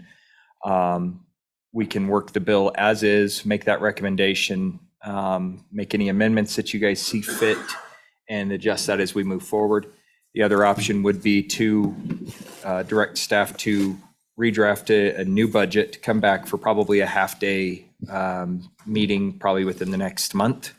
Have a half-day meeting strictly based off of the budget as it's been presented in tab 8 with the prioritization schedule. So those are pretty much your two options at this point. Senator Hicks. Mr. Chairman, I would prefer that we option 2 at this point. I'd like to look at the budget a little bit more and see when it comes out in draft. One of the questions I have for school facilities, for you guys that have been on here a long time, with the current governor, we implemented a thing with SBC that we don't advertise all of the planning studies. We've done the same thing with water development. It just looks to me like sometimes we leave a lot of money on the table when we put in a budget, that this is exactly how much we're going to spend for design and engineering services. And so my thought is the aggregate number doesn't change. We just don't call them out in the bill itself. And if that's something that this committee has ever considered, we've done that for state buildings, and we've done it for, we spend about $35 million a year in water projects, $70 million per biennium, and done the similar thing. It just looks to me that we need to probably have a consistent kind of policy when we're talking about $350 million, that maybe we shouldn't tell everybody how much we're willing to spend when these projects go out for bid. But that's a discussion for maybe another meeting. I don't want to get into all of that today, but that would be one of the things, if we do a half-a-day meeting, would maybe give the SBC, school facilities, some time, the governor's office some time to look and see if there's a methodology here that we could incorporate. So there's still a construction budget, there's still a design budget. And it just enumerates a number of projects, but doesn't break those out individually. And I'd like to get some input back from the entities on that, whether that's something as a new form of moving the budget forward is feasible or not. So that would be my request, is to move to another meeting with the potential to do a little more research. If this is a feasible alternative to look at for school facilities also, as we've done with state and water development. So to answer your question, hold on just a second. To answer your question, the breakdown is actually required by statute. So the list of how we actually see the budget put together, provided by staff, ultimately comes from a table of information brought together from the construction department, and then it's put together by staff as it's required by statute. So if we want to change that, certainly worth looking at that in the future. But for this particular budget, we would still need to move forward with the recommendation as is, without changing statute. So that. Chairman, even given that, I think that's a discussion that we should have if we're going to have another meeting, whether we would want to sponsor that legislation this go around as a select committee to go ahead and say, let's change that to aggregate. And I'm just cognizant of the fact when we went through this exercise with water development, and so we tracked number of consultants that applied, what was the differential. So I'll just give you a real quick breakdown. So when we bid these projects out, we had about less than 5% variation on the bids from the top to the low, because they knew how much we were going to spend. They knew what the budget was.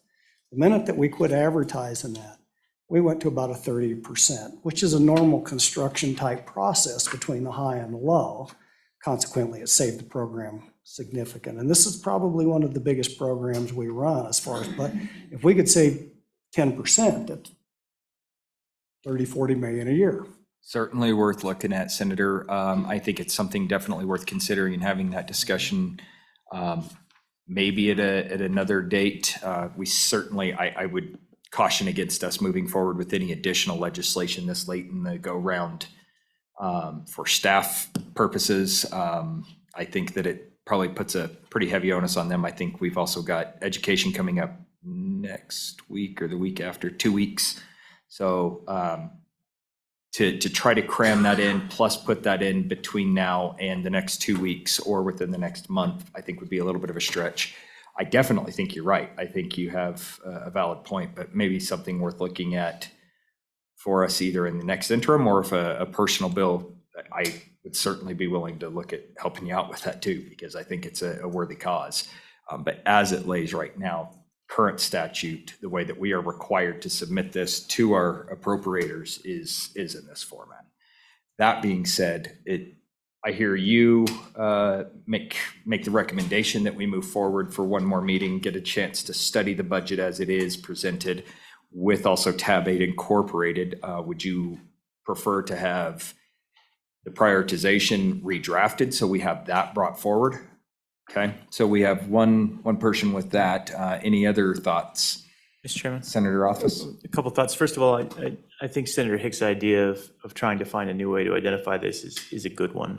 I think that if we were just calling out 4-unit elementary school as opposed to elementary school for which we will pay $38.7 million, that we probably could negotiate better. So I like a lot about that concept. I agree with you that we might struggle to get that done in time and probably shouldn't have that on the next agenda if we just want to focus on the budget. But I do think an individual bill on that would be good. And if not, getting that on the agenda for next year's interim would be very viable. So I appreciate that thought.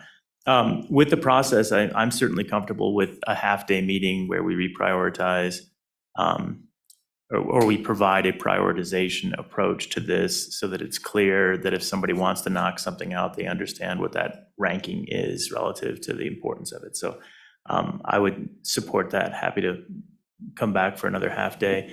I do think if there are motions at this time where we want to make tweaks, changes, or anything else, that we should probably work through those by motion, get that in order so that we have a piece of legislation for that half day that we've already preliminarily worked towards.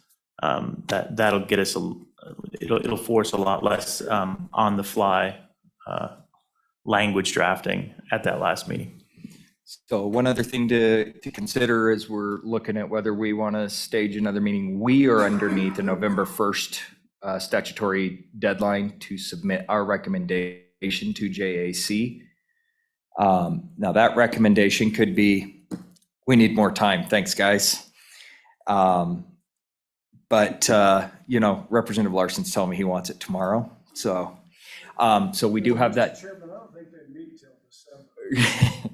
The other kicker on that is it does, typically speaking, the way that this process works is the governor utilizes our information and what we recommend as the recommendation to the JAC as well in his budget recommendation. So if we push this off, it just does delay that. And then the other thing to consider is we've had problems even holding quorum today. Pushing this any further forward, I appreciate staff taking a look at this as we were working on this. We have a very tough time between now and mid-November getting this entire committee back together to make a bill. So I've seen three heads shake like it's not going to happen. So we would not be able to get everybody. Certainly would be tough. Mr. Chairman, November 1st is the only day that you do not have overlap between now and November 21st with members on other committees that sit on select school facilities. So we could meet November 1st, tell you to write the recommendation and have you send it the same day. Keep you guys here till 9 o'clock at night again, Matt. So just for consideration, committee, at this point, I will honestly take a motion either way. You guys have heard the Yeah, Mr. Chairman, I'll move the bill at this time. Okay, so the motion has been made. We're going to move the bill as a recommendation from Senator Rothfuss. Second from Representative Olson. And Mr. Chairman? Yes, Senator Rothfuss. I don't think it is a conceptual stretch for us to make a motion to provide the lists in priority order as opposed to in its current alphabetical order. So I'm going to make that motion as an amendment to simply, within the existing text, provide a prioritization order for each of the projects. Okay, we have a motion. Do we have a second? Second for Representative Olson. Any discussion on the motion? So just for clarification, so the prioritization will be based on condition and capacity? Is that what we're talking about? Mr. Chairman, we actually have a prioritization. Go ahead, Tanya. Tanya. Mr. Chairman, Senator Hicks, if you look in your meeting material behind tab 8, I'll get you the page on that as well. It is page 2 of 4, or 1 of 4 in tab 8. It begins on page 67 of 71. This is generally how this committee has received the budget request from the State Construction Department. And you'll note that there are the same categories laid out, but there are prioritizations on the left. So generally in section 300, you would see, I'll take charter schools as an example. On page 69, you would see another column on that charter schools that says 0, 2, 0, 1, Albany 1, and then the same amount. So the amounts won't change with the exception of the ancillary projects, which are broken out by design and construction in the bill draft, but it will be shuffled. The order will be shuffled to reflect the priorities that the agency has articulated in this document. And we can send you, a previous version of a section 313 if you'd like to take a look at that, or an old bill draft from this committee as well.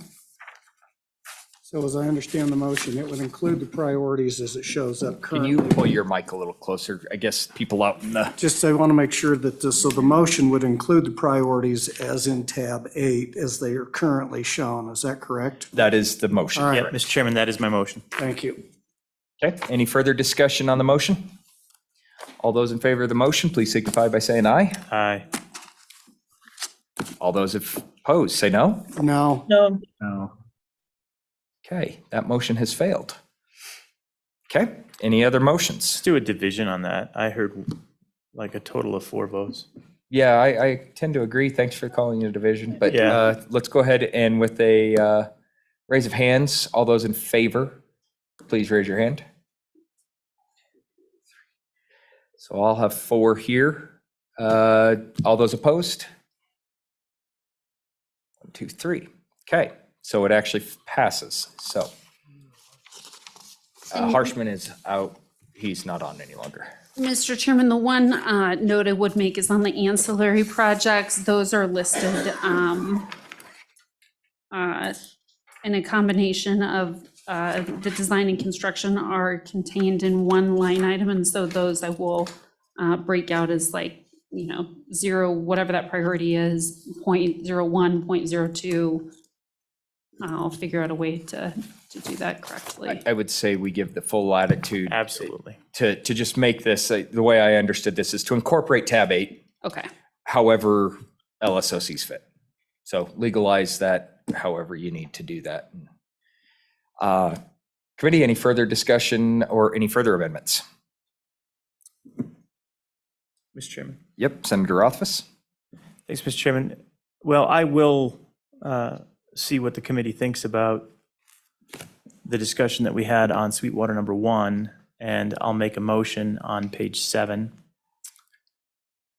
where we have on line 18, Sweetwater High School, $8.25 million for Sweetwater High School for a component. I will make a motion to move that like amount to high school planning budget. The planning budget would be, let's see, where is that? The appropriate. Page. Looks like page 9, line 5. Yeah, exactly. Yep, there we go. Page 9, line 5. That puts it right. Line 5, putting it at the end of that list, assuming it is the lowest priority of those. Since it wasn't prioritized, we'll make it the last of the priorities on that construction planning list. Before we head over to you, Tanya. I just have a clarifying question, Mr. Sure. Chairman. Senator Rothfuss, is this for design? So $8.2 million for design? High school design, yep. I'll re-motion this just so everybody has this. So it would be take page 9, line 5, insert the same language that we have on page 7, line 18, except instead of a component level information here, this would be for high school design. That's the motion. Do I have a second? Second. I have a second from Representative Oakley. I saw her before I heard you, sorry. That's impressive though, because usually I hear people before I see them, so. Okay, so there is a motion on the floor right now. Any discussion? Senator Hicks. So, Mr. Chairman, ask Jerry if he would come up here. Jerry, would you come up here, please? So, Mr. Chairman, the motion presupposes that Rock Springs High School is going to be next on the list for construction dollars. If we go into design now, I think it's inferred that we plan on going to construction. And so what I'm curious is if how many other schools now that are in that potential coming up design phase based on condition and capacity are we going to jump over with a decision without this going through the entire process of school facilities and SBC to look at all the scores, look at all the indexes, look at all the other 400 and some schools that we have out there? How many is this going to potentially jump over? Mr. Chair, if you strictly go by the numbers, not the condition, which is why they have filled out a Chapter 3, Section 8 for condition that they think doesn't show up in the score because they're so oversized. The same thing that Campbell County has. And also adequacy is what they filled out, and the same with Teton 1 and Campbell County 1. So those are issues that don't show up in a score. But if you want me to tell you what the score is, if you just want to, you're jumping over raw, I was taking a couple notes because I appreciate the district coming. I appreciate the 4-hour drive and the passion. But I heard someone say, can we get this straight in terms of what we have in front of us? Their age isn't the determinant on why you should build a new school. Otherwise, we'd be on our third Capitol building right now. Every 50 years, we tear it down, we build another one, right? But it's a criteria, but it's not the thing. So age-wise, they're actually number 102 on age. And there are 5 other high schools, although far smaller, they're ahead of them. So if you're talking about age, there's that. If you're talking about capacity, they're currently number 151. Again, does it tell the story? They have 1,420 kids today. Their adjusted capacity is 1,777. So when you go to that capacity list I showed earlier where we were addressing the 100% and above, they're just under 80. So if you're running the scores, if you're looking at it from that standpoint, that's where they are.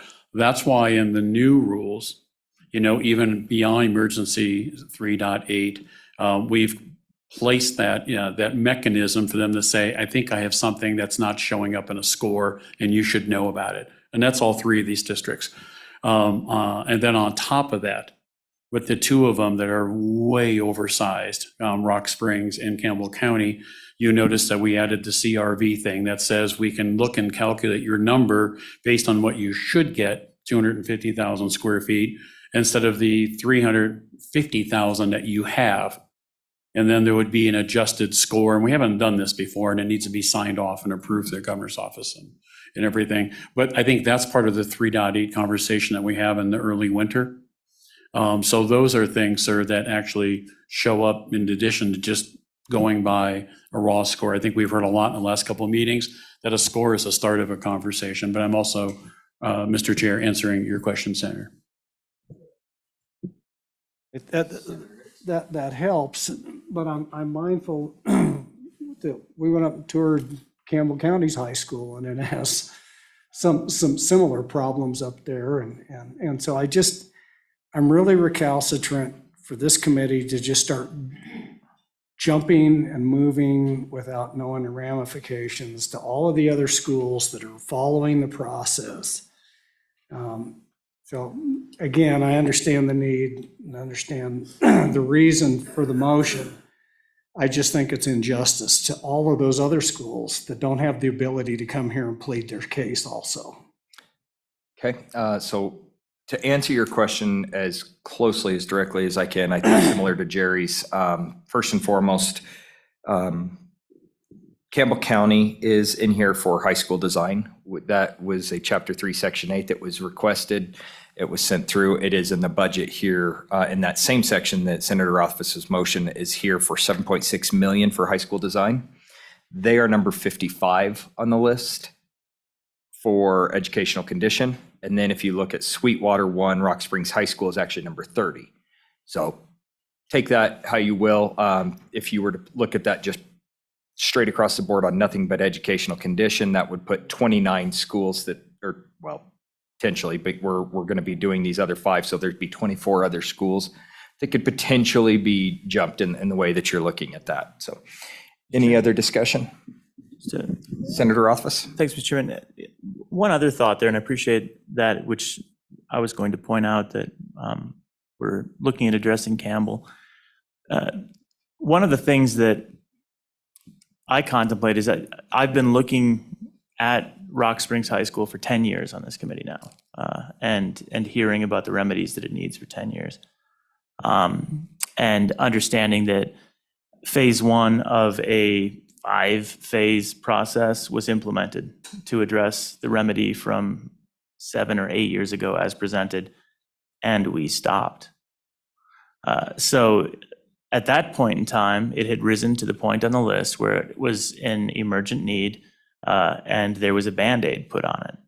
So there's a lot of ways to look at things in terms of the process. And one of the concerns that I've always had with how we carry things out here is that we don't often drag things across the finish line. We'll start a project, we'll Band-Aid it up, and then we'll forget about it and we'll move on. And that never ends up going well. And that's a concern that I have with Campbell as well, which is now rising on our list. Why do we do that with high schools? Because high schools are painful. And the challenge here that we have is we have Campbell we have to deal with, we have Rock Springs that we have to deal with, we have Teton County that we need to deal with, we have East that we have to deal with, probably at some point, unfortunately, Central here in town. And these are huge projects that we need to be staggering and planning for so that we don't have them all queue up and collapse at the same time when we're underfunded. I know the state of our budget as we're looking forward, and I feel like we're getting to a point where we've got to address a couple of these large pigs that we have to swallow. And this might be that was what sorry, if Coach Harshman were still on, he'd understand that was how we referred to the Natrona County situation 8 years ago, was swallowing the largest pig. And we did it then. We're at that point again. Obviously, these aren't my high schools, but I think we're at a point where we have to start tackling some of our high school problems while we can, recognizing that there are more down the road. And honestly, then we're probably, hopefully, in pretty good shape. I don't know of other ones that are really elevating on the list like this short list. And with Teton, I don't think it's a condition problem so much as a capacity problem that we're looking for. Committee, any further discussion on the motion? Senator Hicks? So, Mr. Chairman, it makes a lot of sense, but I'm cognizant of the fact the reason that we put Band-Aids on things is because we have the most volatile Can you revenue make sure you're stream grabbing your mic? we've ever had. And that's why we periodically have to stop construction. So the question I have, we've got Campbell in the queue. We know this is going to be really expensive, right? And this one would be the next one if we do this. I think it's presumptive that if we go ahead and say spend this on design, that's the next one in the queue until the next body wants to rip the scab off or the next economic downturn comes down. But the question is for you, Jerry, is so then we're going to have two of these that are going into design phase at the same time. If we made this motion and we passed this motion, is that correct? And have we looked at the potential construction cost of a new high school in Rock Springs? And then what is that budgetary wise for Campbell and Rock Springs at the same time? Because these are going to be moving almost simultaneously now if we make that, because that design money is in this bill. So you're saying we're designing two high schools. So what's the life expectancy of a design? Have we got estimates on what construction of Rock Springs is, and what's that total just for those two high schools? Mr. Chair and Senator Hicks, and for the whole group, when you look at what Rock Springs has talked about, they have just under 330,000 square feet per their enrollment, which is, it's very similar square footage of high schools and actually kids for Campbell County High and Rock Springs. Very similar. They both are in that 1,400 range and about 325 square feet. What they qualify for is about 230 to 240,000 square feet. So if you go that route, 240,000 square feet to a project cost, not a construction cost. And I'm adding in inflation because I don't know when the savings account will be there and when the money arrives. You would want $1,000 a square foot project cost. You probably still could be in a $400, $500 range in the Rock Springs area 2-3 years from now. What you're looking at, usually generally 25% or so soft costs and everything else associated with the project. But if you wanted a big number, a big picture number, $1,000 a square feet times the 120,000 square feet that Rock Springs would get, not the 225, because you already gave like a 60,000 is my understanding on the satellite. And it was understood that that would be deducted from their overall, and they've even mentioned that. So they would be about 120,000 square foot is what I'm hearing, times that $1,000 project cost for the square foot. Campbell County, that we've been working closely with, and when we come in with the 3.8 on that and look at their data and their cost replacement, one of the reasons that we're working with this district to take a look at it is the previously approved Mercer was for renovation. Well, when you look at what construction costs have done in the last 8 years since the last study, plus the over square footage that they would be carrying, I'm thinking that when we are done with that Mercer process, we'll see where it goes. But when you also add in to demolish, you also add in for 20-some million for a relocatable city while you're working on the building, I'm pretty sure that that's going to end up playing out that it's going to be better to replace that school than renovate it. Because the renovate will also happen in probably 4 or 5 phases because it'll be an ongoing existing campus. and that's going to drag the dollar amount higher. And I'll pause. They both are roughly 325,000. These guys know exactly behind me, but they're roughly 325,000 existing, and they both qualify for about 240,000, somewhere in that range based on their enrollment.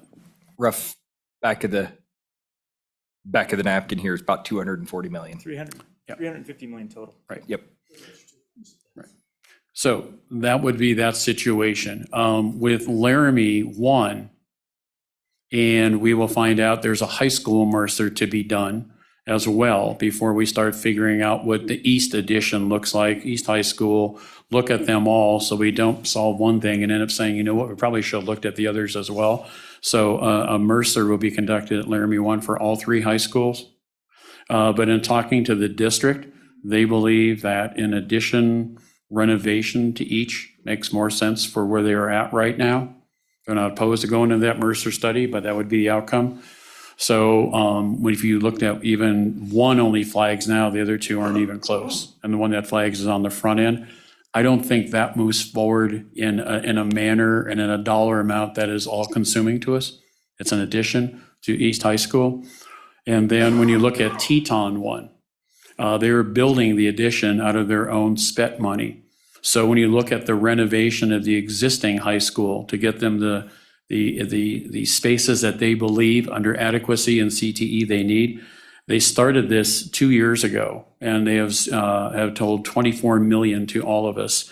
And what we're already seeing now, we are hitting quadruple digit construction cost in Jackson, where I gave you $1,000 a square foot for a project cost. They are 1,000 square feet in construction cost up there. So the 24 million conversation that started 2 years ago is about a 26.5 million if you approved them today. Probably 27 by the time they got the design done and hit the street.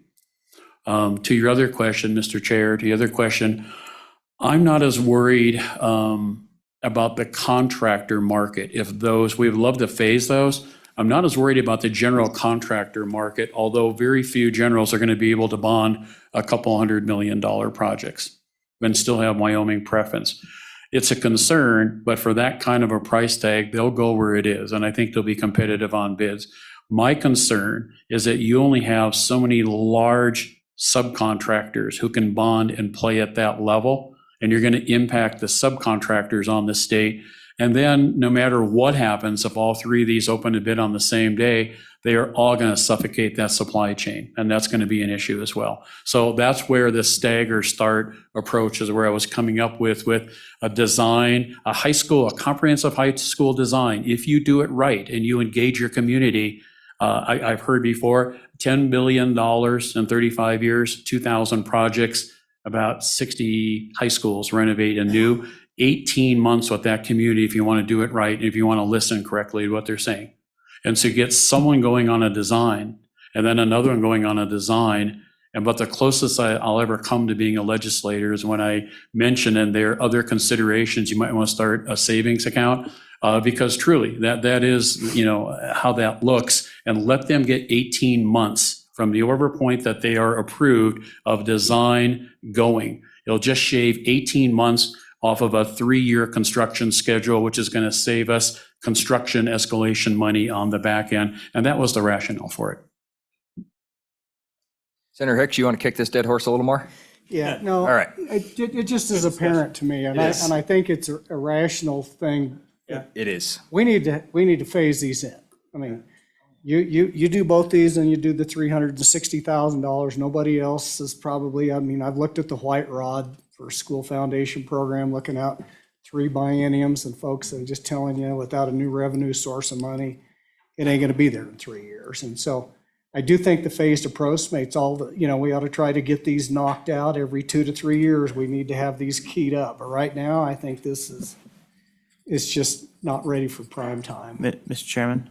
Senator Rothfuss? So one concept, obviously, this is the budget as opposed to the supplemental, and I think it's important for us to try and put together a budget that we think is the appropriate budget. That doesn't mean that both of them have to get fired off for release of the money at the same time.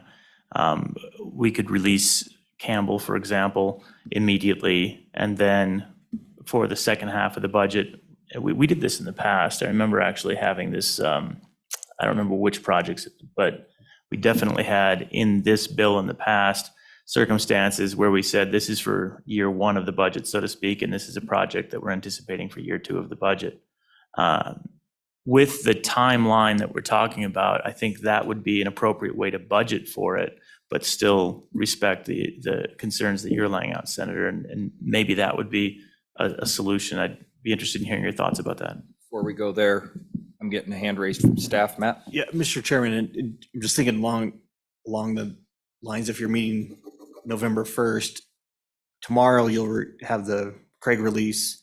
Along with that, staff's going to have a long-term profile that looks at the long-term health of the state accounts, including education accounts. And I think meeting on November 1st will give you maybe a better picture of what that budget looks like to fund potentially larger projects like this down the road. Mr. Chairman, the only other thought that I have on that is, we're just moving what was an estimate for a component project. Yeah. And saying we're moving it. We don't know what the design, and I'd like to get that number input. If we're gonna do this second biennium or set aside the money specifically for additional design for Rock Springs, I'd like to get some estimates from SBC as to what they think design actually costs versus just moving $8 million and saying, there you go. Jerry, I guess maybe a different way of asking that same exact question is the 7.6 million that you have for Campbell, is that pretty good estimate, or is it going to be less than that considering that they already have their own land and there's probably less to go through the design process since we already have a core building and we're looking at that? Thank you, Mr. Chair. So I was actually going to state that. So when we worked with the district on where that 7.5 came from, that was getting into that net square footage conversation we talked about. We plugged it into the department budget worksheet, and it involves all the other soft cost design and everything else, and it came out at that 7.5. So we could very easily, if, and I've just been hearing this backstory a couple different times, that the promise of the satellite was to be deducted from the next. And so if they qualify student-wise for 240 and you take 60 out of that, we can plug that number into that spreadsheet, and you'll probably see that kick out at somewhere around low 6 million, 6.2, 6.3. And it just takes a moment for us to do that work. Senator Office. I'll amend my motion to make it the actual based on the calculation that's provided under the assumptions that were laid out. And I'll amend my motion further, if it's okay with the second, to have these funds effective in the second year of the biennium. Okay, did you made the second on the motion? Oh, it was actually Ember. Oakley, yes. Ember, are you okay with the that amendment? Yes, Mr. Chairman. Okay. All right. Any further discussion on the motion as it stands? Okay, seeing none, I'll just go ahead and input my 2 cents. I think it's valiant to definitely put it off and stagger this a little bit. I also get a little concerned when we start putting things out there that it always becomes right for the picking to be changed out elsewhere. And so I would have certainly been more appropriate. I think it would have been more appropriate, just stick with it and let them do the planning and go with this process. The design is not going to be the staggered part that we have to worry about. It's the construction process that needs to be contained. So I think that in my opinion, it's better to go ahead and do it while we've got the money this year. Who knows what happens in 6 months when oil drops down to $20 a barrel again and we've got no money to do this with. We've already profiled this money as far as what Senator Hicks was saying. So the way I would like to do it is just go ahead and do it. But if that's the amendment on the motion, we'll go with it. I also do think, pointing this out to Senator Hicks's point, is we recognize we've got to do something, and we will have money. Matt, I think in our last meeting mentioned roughly 200 million-ish in the account was kind of the rough estimates. So, Mr. Chairman, our estimate as of the end of session, the School Foundation Program account will start next biennium with $360 million. That'll be revised tomorrow. Right.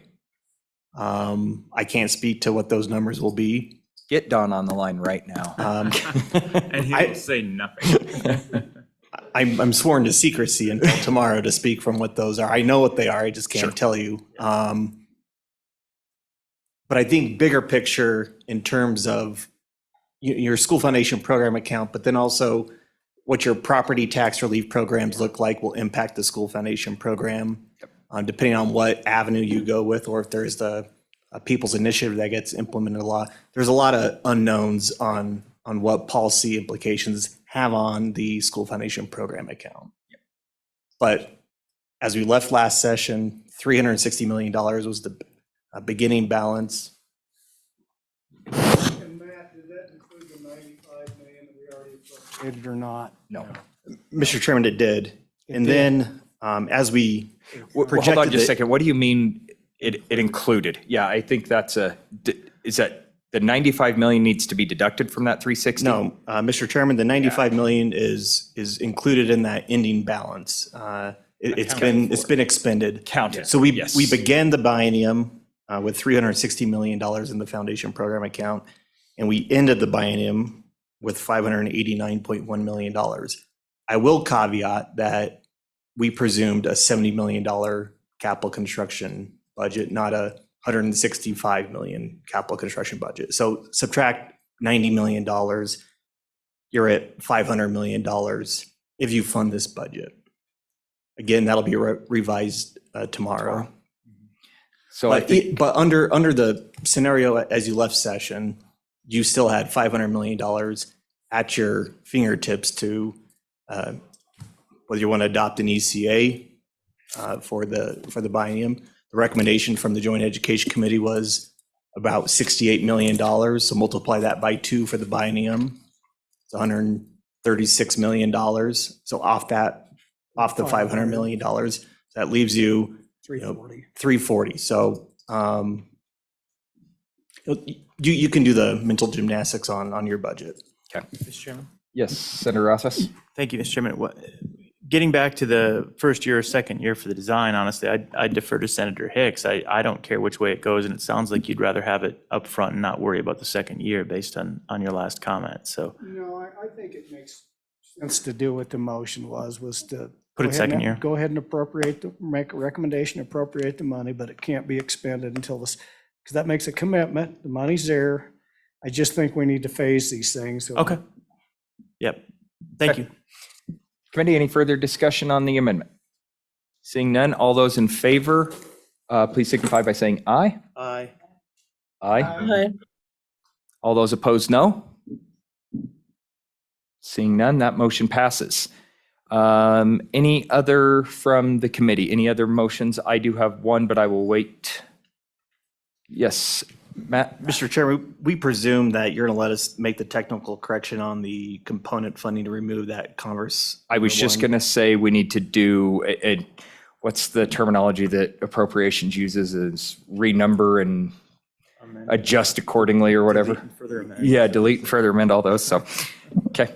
And then committee, the only other one that I have was the one that was noted early in the discussion early this morning, and that is on page 7, line 10. That is Converse 1 Middle School. And that is, I'll make the motion, kind of odd to do that, but I'll make the motion to delete line 10.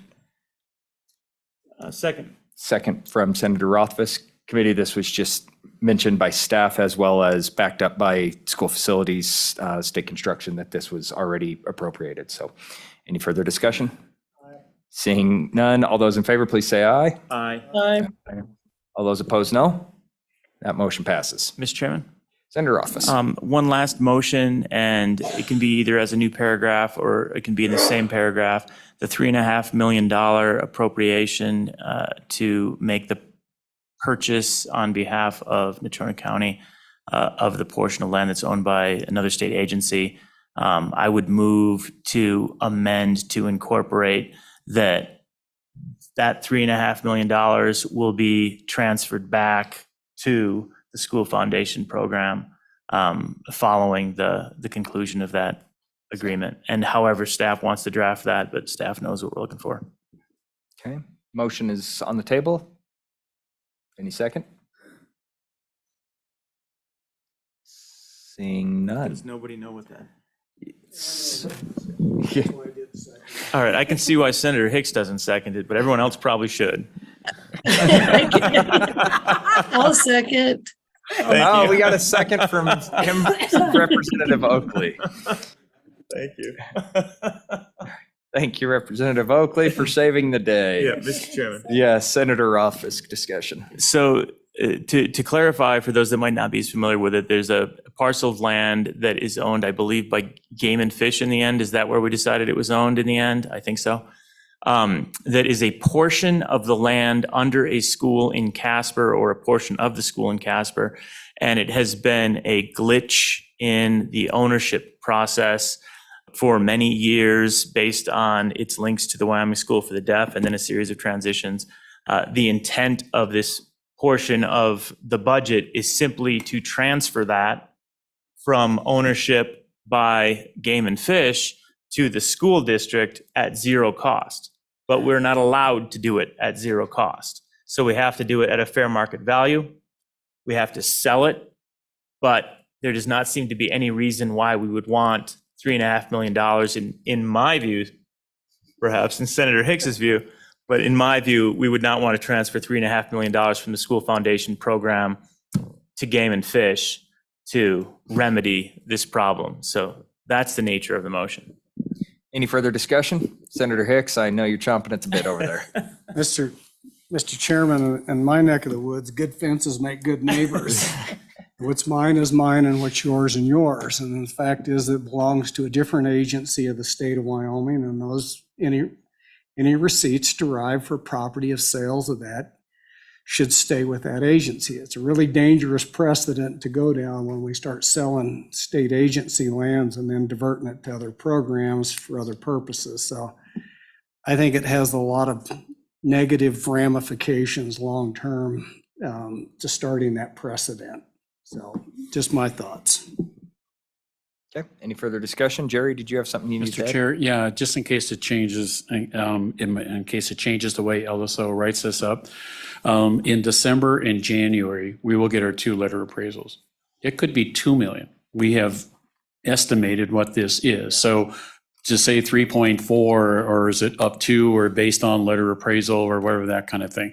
It'll kind of be what it is, but in doing kind of a back on an envelope, that is the very high end of what someone could possibly think that land is building is worth. It should be quite a bit less, to be honest with you. Yeah, and maybe, Mr. Chair, for Senator Hicks' benefit, the district uses most of that piece of property right now, and they have, without it being underneath their control, they've had a few major maintenance issues go on over the past few years, and they're spending money on it, and technically they are not supposed to. We did analyze that school in the assessment, and it does have some work coming up in the 5 and the 10 years. So to be able to get that square footage into the district's portfolio, they can gain major maintenance dollars back that can help prepare them be ready to offset the work. And we did try this through the State Building Commission, and it didn't work that way. And the conventional wisdom, and I think LSO came up with it, is this. It's been an issue all 4 years I've been on the committee. So. When I was hired, they said this Mr. is Chairman, I'm going. very supportive of cleaning up the title and that it belongs to the school district. I just think the money ought to go to the appropriate place. Yeah. Fair enough. Okay. Committee, all those in favor of the motion to basically make this a $0 sum and revert the money back to the school foundation account. All those in favor of the motion, please signify by saying aye. Aye. Aye. All those opposed, no? No. All right, that motion passes as well. All right, committee, this motion, or this bill has been moved and seconded and amended. Any further amendments? Okay.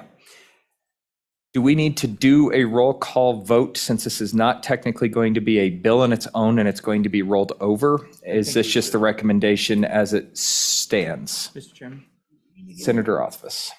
I don't know that we have to, but I think we should, because I think there were years, in fact, when we kept it as a bill. I don't think it was very many, but we have it then on the table to have, if we have supported it, it becomes a select school facilities bill that can be introduced. Okay. If we don't vote on it, it cannot. Okay, fair enough. So No, Not the bill. not the bill itself.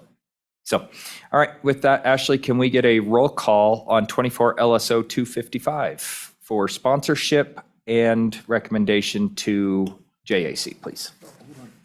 Oh, Mr. Chairman, I just want to remind you, at your last meeting, you did indicate for these big pigs that you call them, you did want to have perhaps a recommendation of the Joint Appropriations Committee where in the last biennial budget, we have set thresholds or a secondary cap on severance taxes and FMRs above and beyond the Craig forecast. And any excess revenues have been deposited in the school foundation program reserve account. You just wanted me to remind you of that process, and if that was going to be part of your recommendation, we can incorporate that, but I leave that to the wisdom of the committee on how you want to proceed on that. So we'll, if that's the will of the committee, we can include that within the letter. Yes. To the Joint Appropriations Committee.